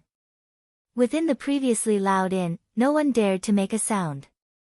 Jian Chen ignored all the gazes on him, since he had no interest in any one of them. With that, Jian Chen left for the upper levels of the inn. The moment Jian Chen disappeared, everyone in the inn immediately exploded with chatter. Jian Chen's in this inn. Do you think he's renting a room here? Jian Chen looks even younger than I thought. With one look, I could tell he is from a large family with a strong potential. Not only is he young and promising, but he is quite handsome too. At such a young age, Jian Chen was able to defeat the 6th cycle Earth Saint Master Czar. His potential is truly unlimited. The Heaven Tier battle skill and cultivation method Jian Chen won from the gathering of the mercenaries surely has to be on him right now. How envious. Pay attention to what you say so you don't get in trouble for it. Do you not have a filter on what words you speak out loud? A few of the inn residents continued to talk among each other. Even the busy waitresses hurriedly spoke to each other. Hurry up and report to the shopkeeper. The king of mercenaries, Jian Chen, is in our inn. This is a great event. Arriving at the 2nd floor of the inn, Jian Chen immediately walked to where Qin Zhao's room was. They had already prepared a private room where all sorts of exotic delicacies were prepared for him to congratulate him on his win. Seated at the dinner table already was Du Gufeng, Tian Muling, Qin Ji, Yun Zheng, Signorin, Ming Dong, Qin Shao, Qin Zhu, and several others. Aside from them, the Grand Elder of the Tianqin clan could be seen waiting with a smile. Among all the people Jian Chen was familiar with, all of them except Huang Wan had gathered here. At the dinner table, everyone congratulated Jian Chen on his win. Even the Grand Elder of the Tianqin clan had changed his attitude toward Jian Chen to a more respectable status. Even Qin Ji and Tian Muling were given respect from him. That was also because the 3 outsiders of the Tianqin clan, Du Gufeng, Qin Ji, and Tian Muling were all from 3 different factions with even more strength than what the Tianqin clan could afford to provoke. Qin Ji especially had a very extraordinary identity. After the meal, when everyone had left, Jian Chen and Ming Dong both returned to Jian Chen's room where Ming Dong spoke. In 2 days, Uncle Tian and I will go bring my father and mother here, so I will be gone for some time. That is no problem, be at ease. In 3 days, I will be leaving to enter the Holy Land for half a year. Jian Chen laughed as he waved his hand in a casual manner. Sitting by Jian Chen's side, Ming Dong asked, Jian Chen, I've known you for quite some time, but I don't know where your family is. Did you wish for me to bring some news to them? Jian Chen's expression immediately grew conflicted. Some thoughts hidden away in his brain were brought out by this question. I've left my home for a good amount of time by now, but I don't know whether or not my mother is faring well. There is also my elder brother Changyang Hu and second sister Changyang Mingyue who have both cared for me always. Changyang Mingyue surely must have married by now. What a shame that I wasn't able to attend the ceremony. Jian Chen thought dejectedly. At this thought, he had suddenly realized just how much he desired to return home and see his family once more. It had been far too long since he had left his home. Seeing the dejected Jian Chen, Ming Dong had an indescribable look in his eye. From Jian Chen's expression, he could see that something was weighing down on him. Placing a hand on Jian Chen's shoulder, Ming Dong spoke lightly, Jian Chen, what's wrong? If there's any trouble, go ahead and tell me. I, Ming Dong, will definitely find a way to help you. If I can't, then I will definitely ask Uncle Tian to. Ming Dong's words had shaken Jian Chen awake from his thoughts. Shaking his head, Jian Chen replied, No, there's nothing, I'm just remembering some old memories, that's all. Jian Chen needed power to deal with the Huayun sect. Although he knew that asking Ming Dong and Uncle Tian for help would easily resolve the matter, and probably touch upon the crisis Jessan Kingdom was currently facing as well, Jian Chen did not wish to go about this route. The Huayun sect had forced him to run away from his home when he was only 15 years old. To Jian Chen, this had carved an unforgettable amount of hatred for them into him. Jian Chen desired to finish this affair with his own power. He did not want any outside power to help him with his revenge. With a mental sigh, Jian Chen took the heaven's stolen fortune out from his space ring and said, Ming Dong, your house isn't that far away from the Jessan Kingdom, so I hope that during your return trip, you could hand this over to Changyang Ba of the Changyang clan in Lore City. Originally, Jian Chen planned on giving the Advanced Heaven Tier Battle Skill 9 Cloud Movement to Ming Dong to give to the Changyang clan, but after some thought, he decided to instead give them the Heaven's Stolen Fortune. This was because a Heaven Tier Battle Skill was far too precious. He was afraid that if news were to spread that an advanced heaven-tier battle skill was at the Changyang clan, there would be trouble. While the Changyang clan was not weak, they weren't strong enough to protect two heaven-tier battle skills, especially since one of them was an advanced heaven-tier battle skill. So, Jian Chen finally decided to let Ming Dong bring the Heaven's Stolen Fortune back with him because of the special characteristic of the battle skill. When activated, no person would be able to tell that it was a Heaven-tier battle skill. This was a battle skill that directly increased one's strength. It was hard to tell that it was anything special, as it could conceal itself very well, unlike other Heaven-tier battle skills, which would display astounding power as soon as they were activated. Ming Dong took the Heaven's Stolen Fortune with a serious look as he spoke. "Don't worry, Jian Chen. I'll definitely bring this back to Changyang Ba of the Changyang clan. Remember, you must keep that this is a Heaven-tier battle skill a secret." Ming Dong's departure was sudden. By the second day, he had left Mercenary City with a respectful farewell.